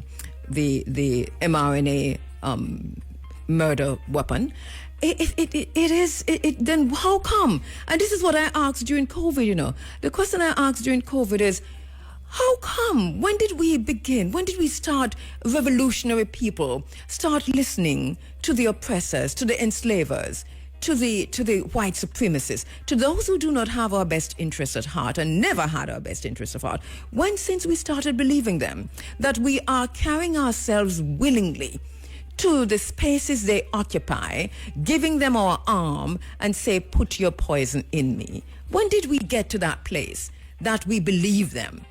And why we're behaving like a bunch of, I don't want to do this. I don't want to go down that line. I'm holding on to my sanity. What else did we miss? We missed Elon Musk's interview on Rogan. So Elon Musk did an interview with Joe Rogan. Go and find it. He said a lot of things about AI, artificial intelligence. This is where we are, Mars, going to Mars, etc. There's a lot said there, and whether you want to take it seriously or not, you have to remember that there's a bigger picture. And the bigger picture is that Elon Musk has always been a psyop. He has always been a part of government. He didn't just become a part of government. He was a part of government when he was putting satellites all across the world, when he was saturating the entire globe with satellites, when he was making transhuman, when he was injecting all kinds of stuff in people and making people hybrid human beings and reporting on that and unfolding that. Do you think any government in the world would just allow somebody who has no connection to the deeper depth of the Bohemian Grove situation? I don't want to say deep state, but to the deeper depth of the globalist agenda, an agenda that is well on track. This technocracy and transhumanism is not a joke. They are rolling this out. This is what we're missing. The surveillance state. Elon Musk has set up a surveillance system. We revel in it. We talk about Starlink and what are the other things he has? And Neuralink and all these things. He's told us, though, that Starlink has a capability of zooming into every single telephone in the world and give you Wi-Fi, to give you the internet. Now, if it has that capability, it is a surveillance system. And this is also what we're missing, because one thing is sure is that this technocracy and transhumanism terror is on track, unfolding, whatever name you call it, it is unfolding. It was meant to be. The only thing that has changed is the players. But, Clinton handed it to, who did he hand it to? Was it Bush who handed it to who? Bush, Clinton, however it went. And then Obama and then Trump and who they come in between there, so, and then Trump again, Biden, and then Trump. It's all the same. It's all the same. Nothing has changed. All that has happened is that these people have differences here and there. There are surface differences. There's no outrage or reporting on the $4 billion that Marco Rubio just sent to Israel. There's no outrage. There's no outrage on the Lobito corridor. There's no outrage on the sanctions on Cuba. When Trump was in before Biden, and Trump laid out some, serious sanctions on Cuba, and everybody was saying, oh, when Biden comes in, he's going to get rid of those sanctions. He never did. He never did, because it suited them. And this is how it works. It's all the same. And I know that there are many of you who do not agree with me. I know that, and I am not looking for agreement. I am just saying this is how I am reading the situation. It is a globalist agenda. It is well underway. Nothing is going to stop it so easy, and especially because we do not even understand.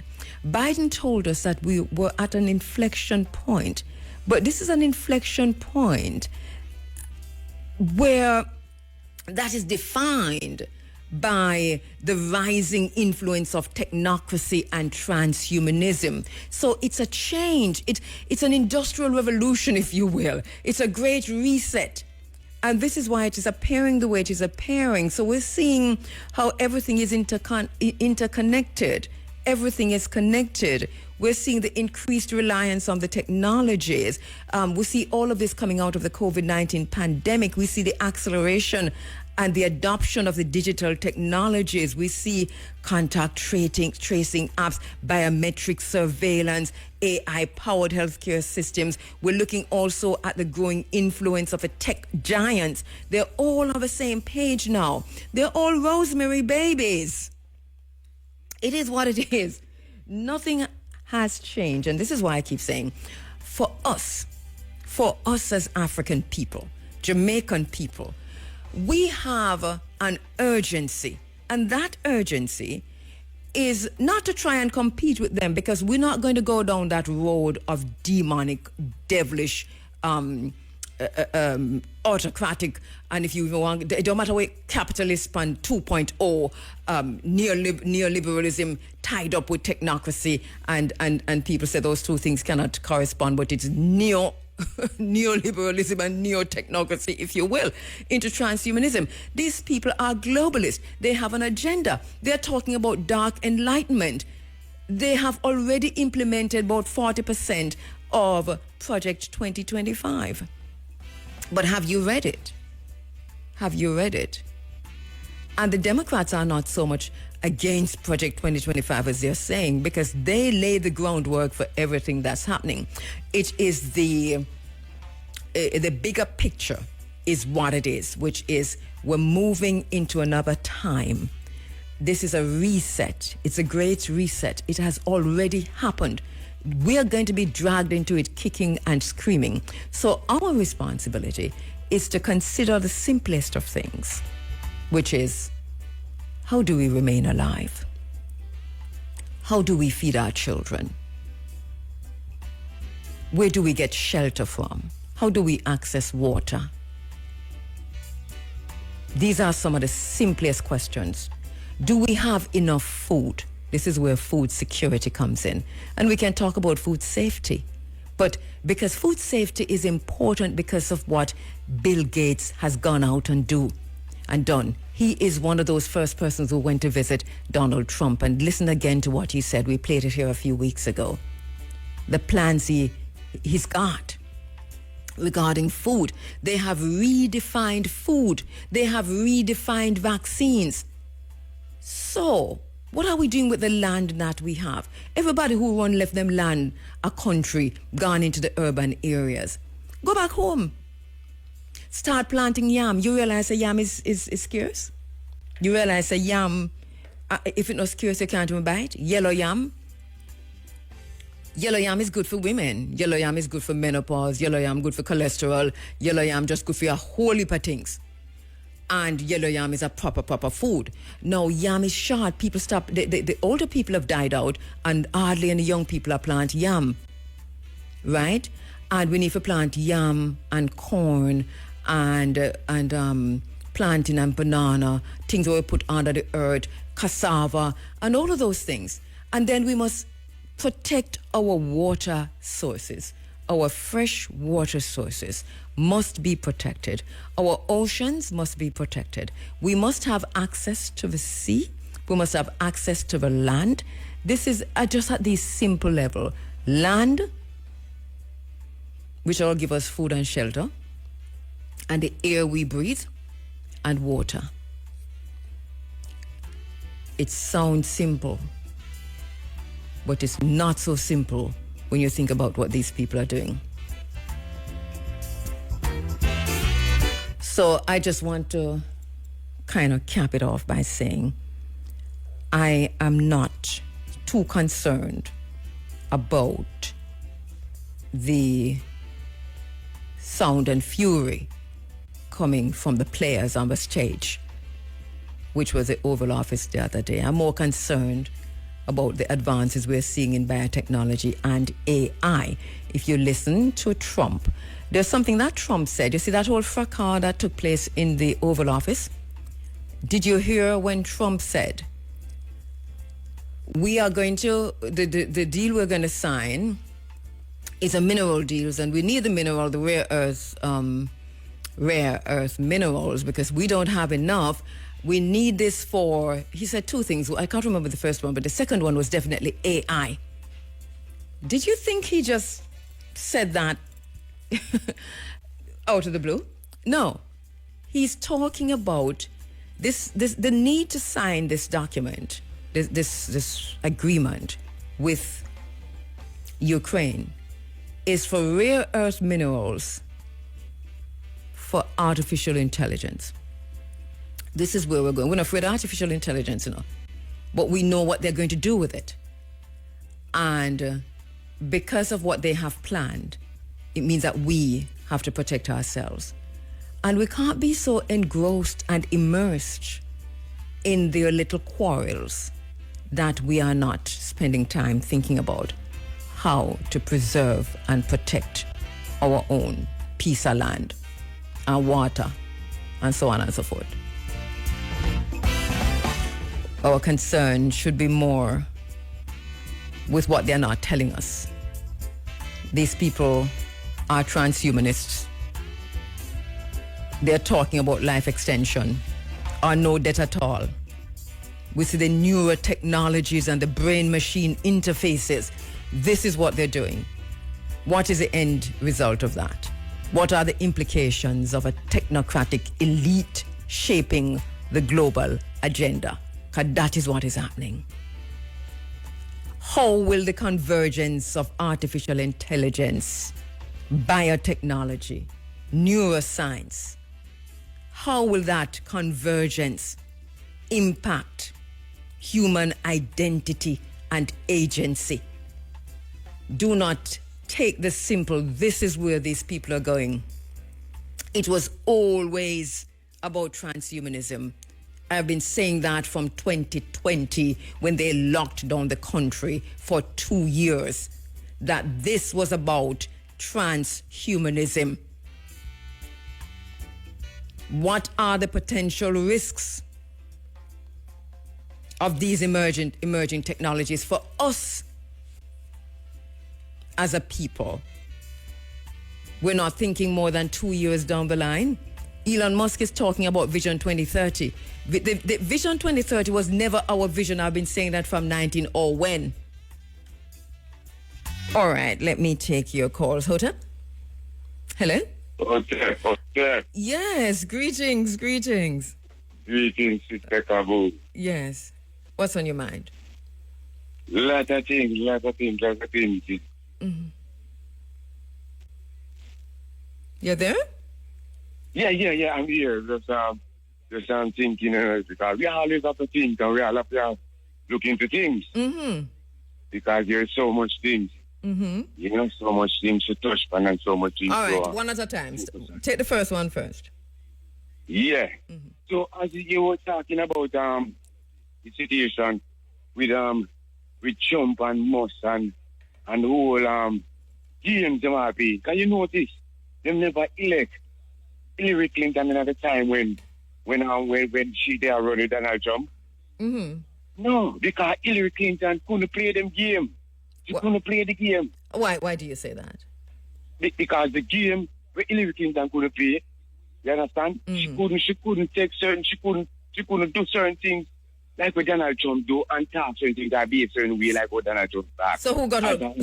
So who got out Gaddafi? Who got out Gaddafi? Who bombed? Who got out? Who destroyed Syria? It was under the administration of Barack Obama and Hillary Clinton at the time. I think she was and even Biden and So why is she couldn't do it? No, because the thing is that is not the game them want her to play. What is a game What's a game? The game where them want her to play, it's just like the game where Donald Trump play here right now. You know this how him make Elon Musk come in at the Oval Office without even a proper suit and in a basketball hat. Eh?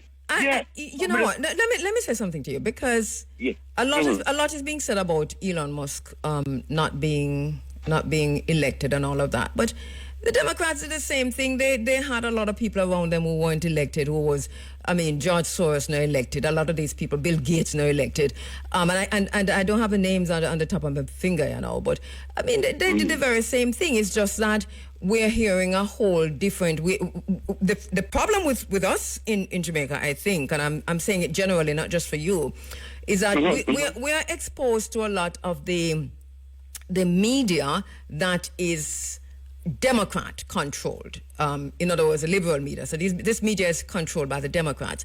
So if we're gonna get our news from those news outlets, sources, then obviously we're going to be skewed.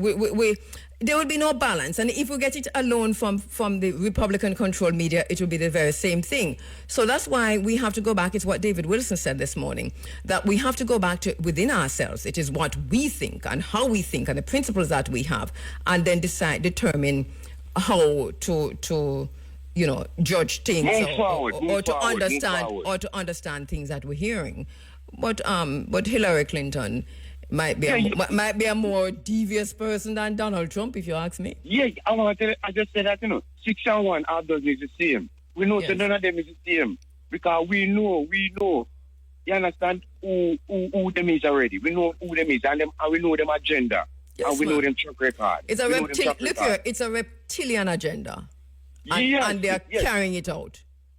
And that's why I say no. That's why I'm glad that you come with that repeal. We don't want to we have to make sure that we don't make them comfortable when them come around. We make them uncomfortable by reminding them about reparation and at the Atlantic slave trade and the 400 of enslavement. You understand?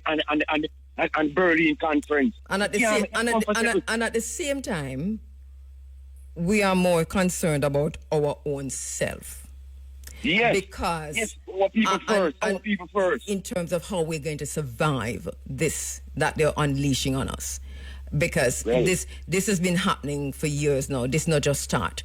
This is right. So, all right. But anything else you wanted to say? Yeah. All right. Look at it now. You see, I mentioned about Marco Rubio. I send these billions amount of ammunition go down to Israel. And nobody lash out against it. You understand? Yeah? And you see when African people, when anybody help African people, then talk against it, and then talk this and then talk that. Like nobody enough help African people, or African people also help themselves or stand up for themselves. See them help them own. And when they help them own, to do the more murder and slaughter rates on the Palestinian people. Well, I think we have, right, so let them do themselves. I mean, them say you do you, and we do we. Right? Definitely. This is how I see it. But thank you so much, my brother. I appreciate it. Yeah, yes. All right, I'm give more, thanks. you know, few hygiene across the board, you know. Quick. And tell me something. What you hear about? You don't know nothing about the show we were on last night. We sure. With the maroon place, eh? No, we sure is that. This is like them and Anthony B and Iwin and the first March yesterday. I didn't know about it. No, I didn't know about it. Okay. Yeah, some more, you know, my mother, Miss Eggy, she live in a 2 mile there.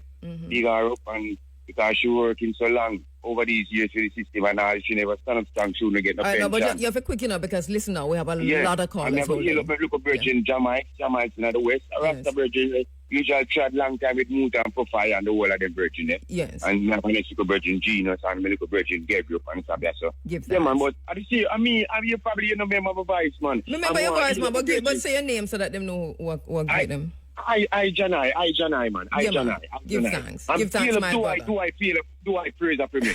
Do I praise up? We'll do it. Calling yesterday, you get some ripe banana, but me never get big chosen. So you're in the island? You're in the island or you're overseas? No, maybe they're overseas. You're overseas? You're in the place. Oh, you're in that place. All right, okay. Thank you so much, my brother. I farm in the street, you know, Adri, because me see what lies ahead, you know. I know Bill Gates buy out the whole of the farming. Brilliant. But let me give some people some chance because we're going 12 of it. Long live Africa, long live the black man and woman. Give thanks, my brother. Long live Africa. All right, we're taking your telephone calls, and I really want to get in as many calls as possible, and I promise you that I won't keep the lines so long. But I know there were callers holding. Go ahead and send the calls in.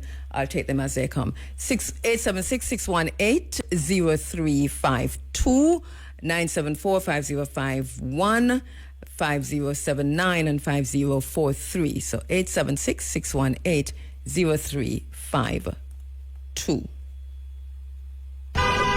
Pedestrians, stay alert. Keep your head up and stay off the phone while crossing the road. Don't be a distracted walker. Every step matters. Look out before you step out. A message from the Ministry of Science, Energy, Telecommunications and Transport. You ever get bun yet? The bun was sweet so much you can't resist. Me not talk about heartbreak. Me not talk about the bun was full of spice, raisin, and the perfect glaze. Mother's Bakery Easter bun. This is the bun where everybody need this Easter. If you don't get bun, you not live life right. Mother's Bakery Easter bun.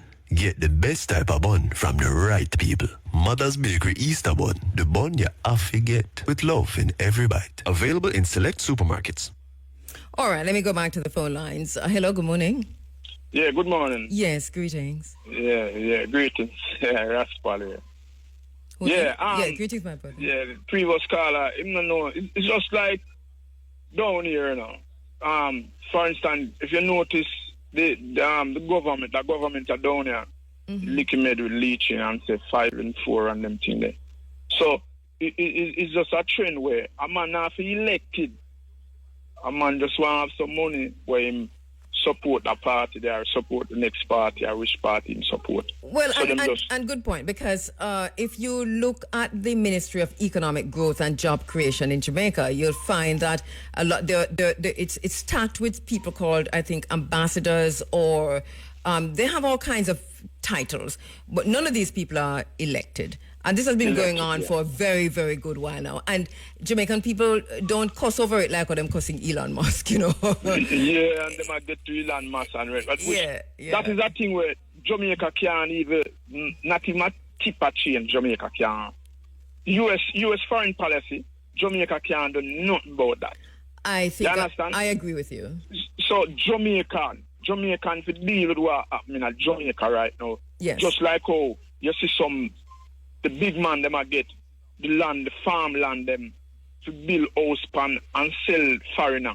Yes. See, because that I go and knock about. I have noticed. Land. Yes, the farmlands. The farmland them. See, which is the cane where we used to plant sugar cane and plant. Or even banana and coconut. Bananas and them things they plant. Some holiday get it now, you know. Yes. See, I remember one at a time seeing it did mention the leaching get 3. But hang on, because I am at a commercial station and I cannot take anything about anyone that I can't prove, because we are in a very litigious society. Yeah, I know. So I'm not gonna mention loud the people them name. Yes. Yeah, them name. See, yes. but as me tell you, say, is a thing where when them get the land, them say them a go the farm and then them a build house. Mm-hmm. Then them change say them a go build house. You understand? Mm-hmm. And Jamaica now can't feed itself.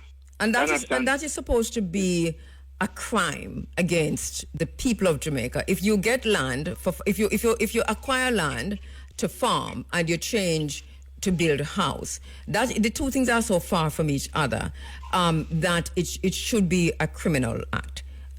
So this is and I'm not saying I know who do anything like that. I'm just saying this has to be a criminal act. But this is the way our society runs, and it is what it is. The extent to which we are willing as a people to stand up against these kinds of injustices. It's just like the beach land, them, you know, the where them say them a build beach house and hotel and all them things there. See where we're supposed to can go beach freely, you know. And you notice say the whole of the land them, the whole of the beach them, you understand? Take over, and we can't go have no beach to go. And you know, Jamaica, it can't continue, you know, like this. You know, we have to get serious, you know, and you see this constitutional thing where I go on, you know, at the time now, you know, where we the people for really step out and make them know the law we want to legislate in the constitution, you know.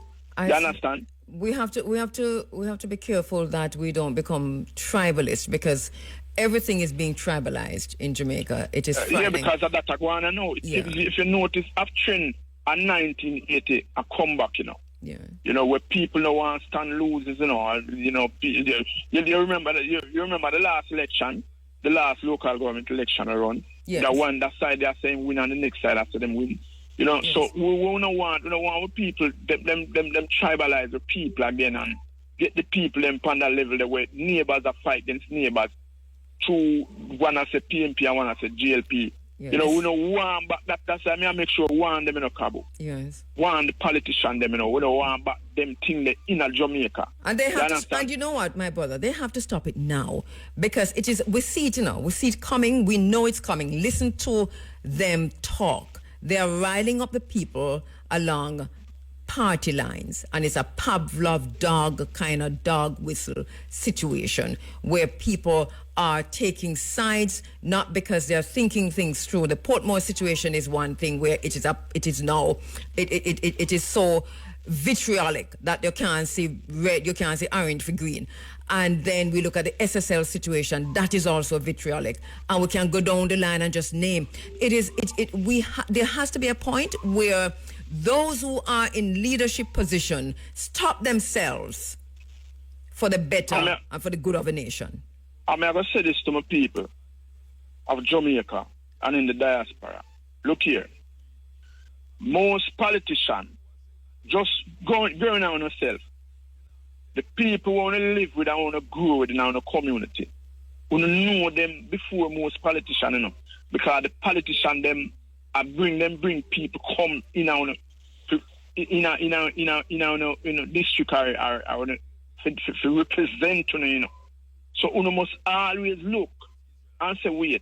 Then when them people make we in affliction and God knows are gone. Or we deal with it. Very good question. I have to leave it there only because I really do have to go take the break. I'm over time with that. But very well posed, my brother. Thank you so much. Yeah, man. Blessed, Kabu. Yeah. All right. Sorry about that. I'm here. You know, there's so many messages coming in from all over, and I do try to respond to the messages in the break and so on. So, all right. So my apologies. 23 minutes after 9 o'clock. Let me go back to the phone lines. Good morning. Good morning, Kabu. Hey, greetings. Good morning. How are you? Boy, I'm there laughing. Oh God, the thing just catch me. Calling from Long Bay in Portland. You're calling from Long Bay. How are things in Long Bay? Well, the condition of the road, Chinese them here call upon right now, because them dig up right at bus stand there, so, and then go water place and then dig up. And the amount of dust with the on the road, Miss Kabu. You have suffer on the road with the dust, man. And when you are driving at the vehicle jerk up. Yeah, so, but that's been going on for a while, though. When them said... Go ahead, go ahead. I call for Miss Vaz to send out the truck, go wait up the road, man. Yes. Yeah, because I saw them doing that the last time. I know it's really inconvenient. The work seemed to be going a bit slow.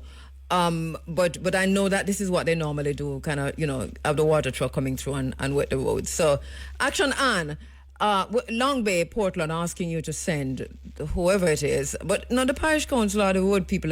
Who's supposed to send the truck?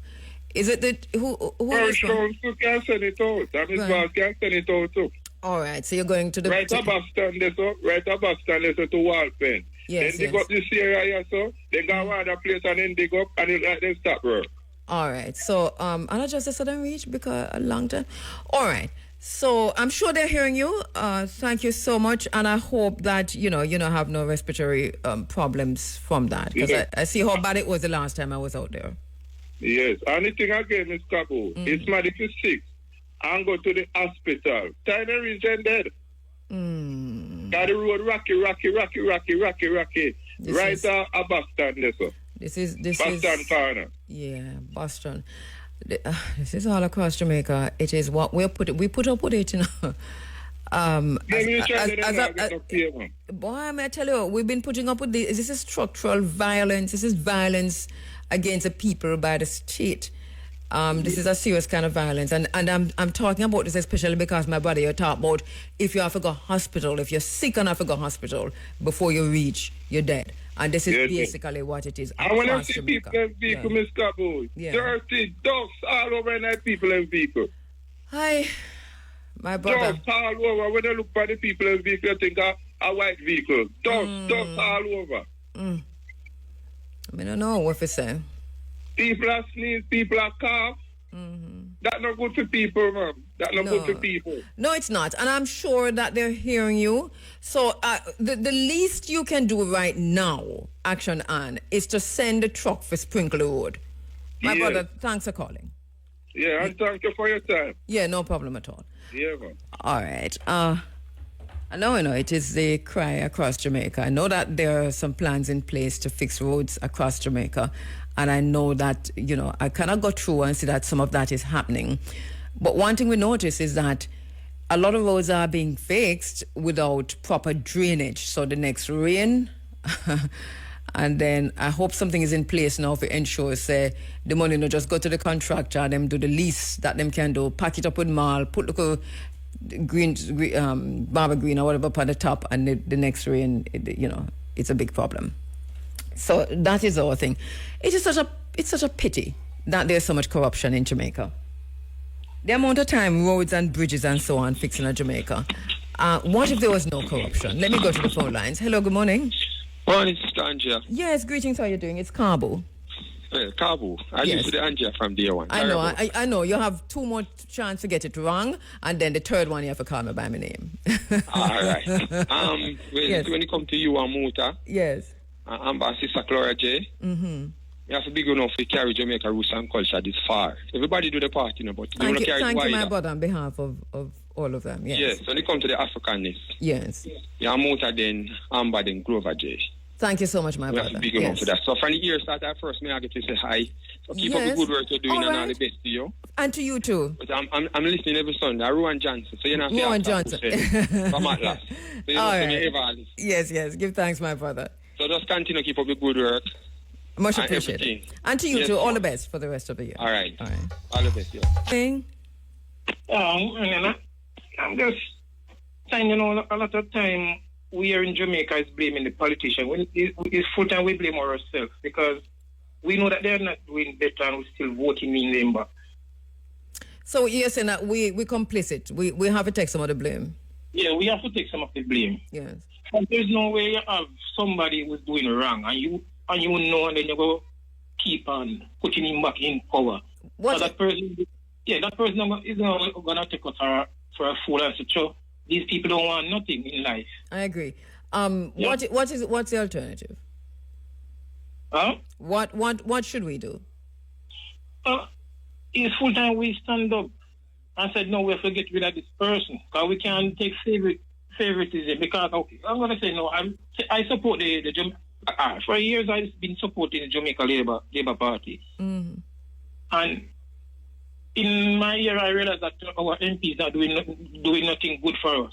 Who is the MP? Not the MP. Not the MP, sorry. Like when you call the local government election. The councillor? Yeah, the councillor. But the councillor don't have no power. Well, I understand that they don't have any You power. do know that they have given the councillors basket for care water, though? Yeah, that's true.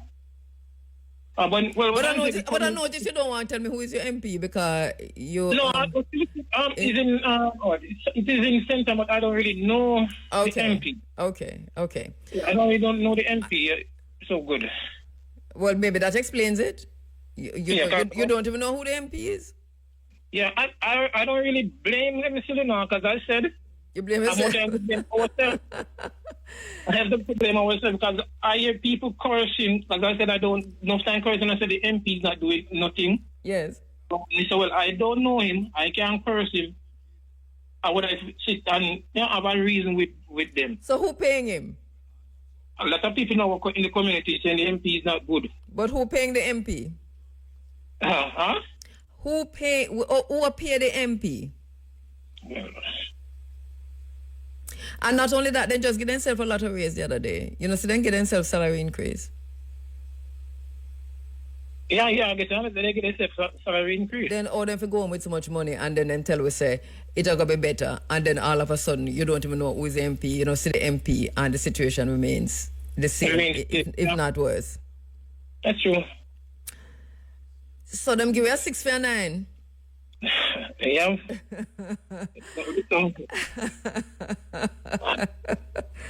Okay. So you're voting on the next election? I don't sure enough. I don't sure if I'm going to be voting. Like we need a third party. Yeah. Well, we just need somebody who willing to do something better. Yeah, and I'm really serious now. We're taking teeth, keep a heartburn like Miss Lucy. So I understand the point you're making, and this is the cry across the nation. But the point you also made is that the people continue to vote and expecting a different result, and we know what the scientists say that is madness. Yeah, that's madness. Yeah. My brother, I do have to go. I hope that you have a solution. Remember, say if you at least register so you can vote in the get rid of the king as head of state. Oh, okay. So make sure say you go and sign up for vote. Yes, I'll do that. All right. Sign up. All right. Thanks for calling. All the best. Sorry, I can't help you, but the two winner the same way. Me cannot help you. The two winner the same barrel winner, same thing. All right, thank you so much. Hello, good morning. Hi, Kabu, morning. Hey, greetings. Yes, it's my first time on your program. Welcome. How are you doing? I'm well. Yes. But I'm just trying to find out if it's possible for you to invite 3 persons on your program. Mm-hmm. First, T.L.O. Lumumba. I've invited him many times, and I've interviewed him 3 times. Yes. And I've also invited him to Jamaica, but we couldn't pay his fee. His fee is exorbitant, and that's the only reason why we couldn't take him. But I've interviewed him 3 times. So what do you want me to talk to him about? No, hold on, just a minute. The second person is the great Julius Malema. The third is Ibrahim Traore from Burkina Faso. All right. So with Julius Malema, I have written to him, and I have asked people in South Africa to get his number for me, which they have, and I have called him many times, and I've written to him many times. And there's somebody now who is actually trying to help me with a better contact. And so that is underway. I really want to talk to Julius Malema. Yes. And then Ibrahim Traore, anybody can get him for me ready. Hey, let me tell you something, Kabu. You see, the Andrew that's owning this administration, Ibrahim Traore need to tell them guys here how politics work. It's a guy I've been watching and I love his energy. Yes. And I am telling you, he is the only president I am voting for in the next election. Okay, then. I hear you loud and clear. Real, I hope you register for vote because if I go vote, forget rid of the go ahead, sorry. Sorry, go ahead, sorry. I asked to say, you're the only president you can vote for, but you can't vote? Yes, man, we have to vote for him, man, because we need somebody like that, man, in Jamaica, man. No, seriously. The thinking. There's the other part of it, which it's a military coup, it's a military junta, and then we have to ask ourselves if we are in the frame of mind for military rule. No, we don't need a military coup in Jamaica. What we need, the ideas. No, I didn't say coup, I meant military rule as opposed to coup. Coming on, nobody goes to me a call for coup. No. But we just need someone with such an idea. Let them sit and listen. Jamaica can self-sustain itself. Yeah. We have a lot of resources here. So what about you? Why can't throw your hat in the ring? No, Kabu. Let me tell you something now. You see, once you're an honest person, it's going to be a uphill battle for you. Okay. It's a climbing hill for you. Yes. So, a person like me with my ideas, I don't think I will go very far. You understand? You have to lie and have some criminal mind like them. Yes. Once you have those type of mindset like them, you will prosper. But once you're, straightforward. What an indictment? No, this is true. Because right now, if I should throw my hat in the ring and come too good and too straight, I can't survive it. There's no way I could survive it. Yeah, because, it's such a pity because we have seen some people go in who, before they went in, we had high hopes. And they themselves had high hopes for themselves. And, give them a year into it and they become somebody else, and you have to wonder what kind of demon exists at the level of party politics. Maybe them have something in the air condition that change the people in mind. I don't know. Well. Or something in them big iron vehicle want to stick in one of those things. Enough people, enough human farmer walk around, but no human in the farm, It's not a joke. It's not a joke. All right, Kabu. The next thing I want to talk about is this vaccine that they're giving some of the kids nowadays. Mm-hmm. I have never seen so many kids with these type of abbreviation behind the name. HDD, you name it. I am speaking of experience because I have a son who is 3 years old. Mm-hmm. And my son was doing quite fine before he took this 18-month vaccination. And a friend of mine told me, don't give your baby the vaccine, man. Yes. And once Mr. Kabu from the day he took the vaccine, he just regrets back. It's a very serious... How is he now? Yeah, well, I'm doing some speech therapies and behavioral therapies and all of that. But I'm telling you, before he took the vaccine, my son could do a lot of things. Mm-hmm. And even the person who told me not to let the baby take the vaccine, her nephew would say 2 times and a lot of things.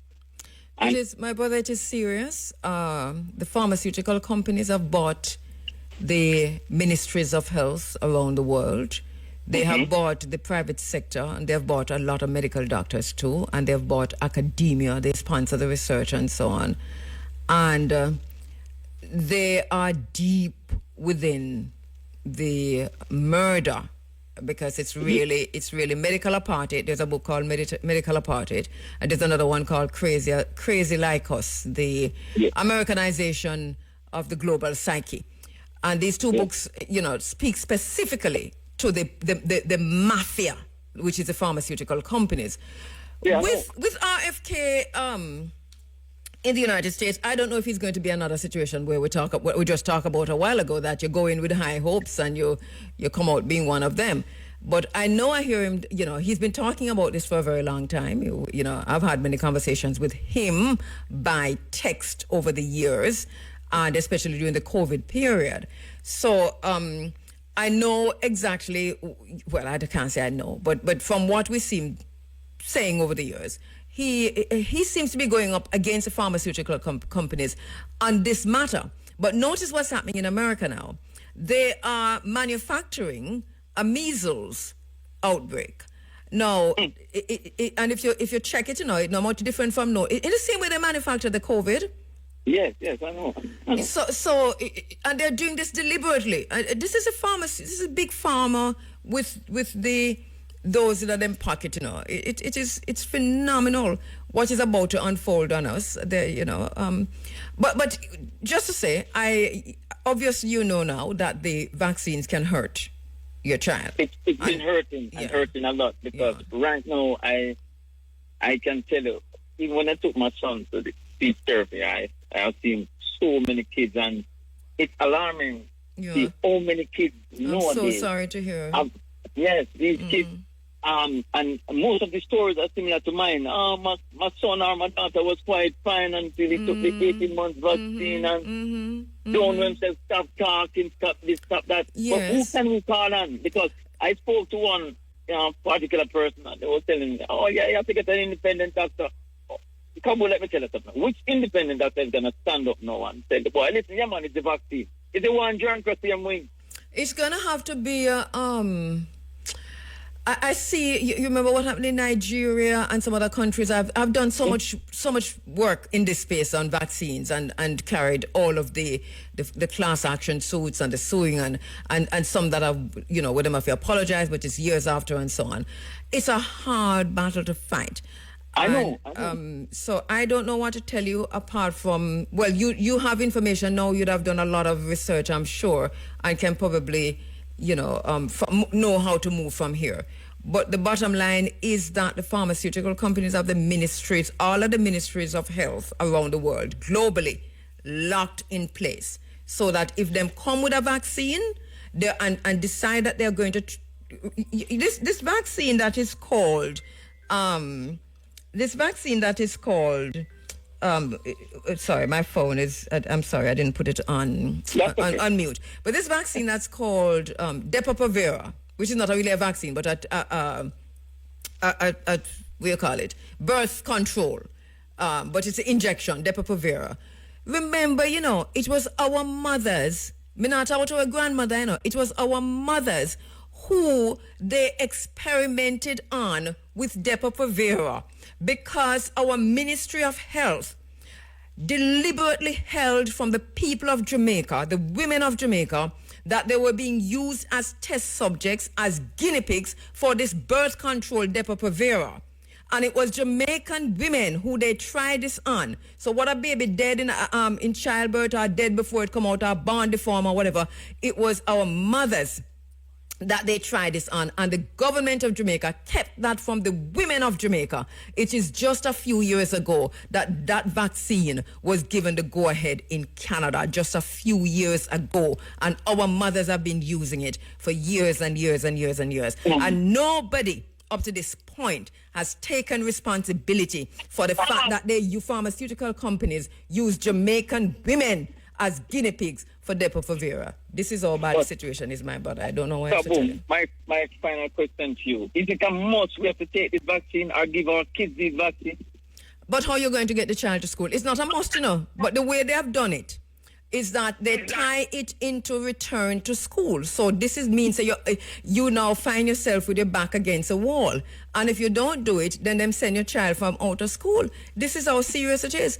I expect to see some change coming from led from the United States. I don't know. Maybe that is a pipe dream. So why we have to wait on the United States to make our change? Why? Why is that?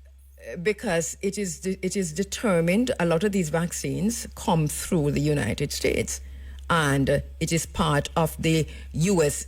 dead aid.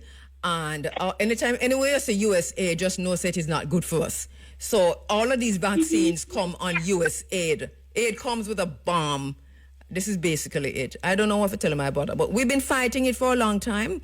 There are some doctors who I've had in this space who have come right out and said they will never give it to a child, and have given their numbers out to say call me, and we have alternatives. But even the COVID vaccine, you know, it put one of my brothers in, let me say, 2% away from the wheelchair right now. My brother, I'm so sorry. I don't even want to think about it. I'm so sorry. My brother, I'm so sorry. You know, the COVID mRNA gene therapy is not a vaccine. We fool ourselves if we keep calling it vaccine. It's gene therapy. And it is meant to do exactly what you just described. And cardiac arrest and stroke. If you look around you, how many young people you see having strokes? More than you normally see. How many people dying from heart attacks? More than you normally see. Kabu, I know about 4 persons, include 2 family members who took the vaccine, and weeks after, they are in the cemetery. My brother, I could leave it this. I'm so sorry to leave it on such a low note, but I do have to go. I'm so sorry. Enough respect and thanks again for taking my call. And to you too. You know, there's something that happened in Jamaica in 2019, 2020, 21, 2022, during the lockdown, the COVID, and how they criminalize those of us who said we weren't going to take the vaccine. But even beyond that, they came out, academia specifically, and I'm talking about the so-called scientists, and politicians, and private sector, and the media. They ganged up against those of us who were deep thinkers and critical thinkers and said, this is not a vaccine, this is a gene therapy. Not only that, there are multiple problems with it because we're doing our research. Now, Pfizer has dumped all of its documents because the court mandated Pfizer to release the documents about the testing of the COVID-19 vaccine. Everything is in the documents. I never hear the Ministry of Health mention it. I never hear PAHO mention those documents. I never hear nobody from the University of the West Indies. I never hear no government, no politician. Nobody has read the documents. I want to ask you, all those Zoom meetings, and I attended all of them, between PAHO, Ministry of Health, UTEC, all those representatives who were on our TV screens every night, on our radio stations every day, all those media people who were cussing the rest of us. I had colleagues who called for my death because I was saying the vaccine is not safe. I had colleagues who ambushed me. This is serious. Now, the masses of Jamaican people trusted the usual sources, credible sources. So when we saw some of the people who are usually credible sources, especially those who came out representing PAHO, who we know these are credible sources, they came out and then they began to tell the people how safe it was. We had politicians pretending to take the vaccine. I don't think enough of them take it. And there was just so much pomp and pageantry and so much fear that was driven into. We had people spitting at people. We had people pushing people out of taxis. We had people pushing people out of buses. We had people calling the authorities on their own family members. We locked our elders in their homes by themselves. And when we go look for my mother, we have to look at her through the grill, and she was, you know, she's an elder. And my father had Alzheimer's, so she was alone. A point I'm making, when we buried my father, it was just me and my mother and my sisters, 3 of my sister or 4 of my sister them, in the cemetery, bury my father who's a Pentecostal minister. All I'm life from my barn, me don't know my father as nothing else but a Pentecostal Christian minister. And my father dead and couldn't be churched. And members say me a talk. And when me realized that me couldn't church my father, and me see them put the casket on top of the grave, and thank God for the minister who came to the graveside and did what he could do at the graveside. I bawl like a baby. Now, somebody have to pay. Somebody has to pay. They need to give us an apology for what they did. You see what's happening in America now? You see what's happened? You see what's happening in America now with COVID, the COVID lockdown and the COVID vaccine and all of that?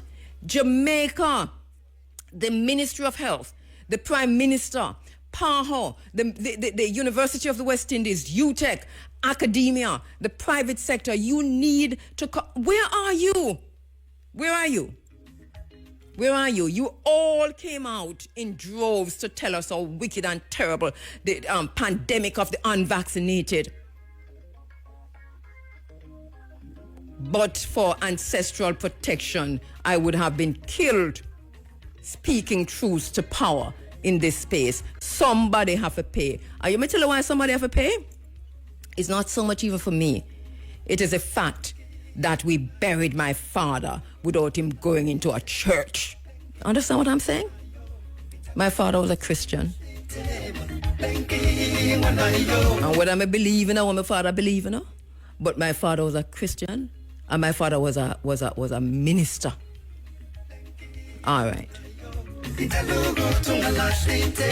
So I take it personal. Not only that, I'm looking now around me and I'm seeing that so many people who have been vaccinated are just dropping. And I don't want to create any panic. People are getting stroke. People are dying. People are turning up with all kinds of illnesses. And I'm not saying that we all can't die and turn up with illnesses. But somebody has to do the research.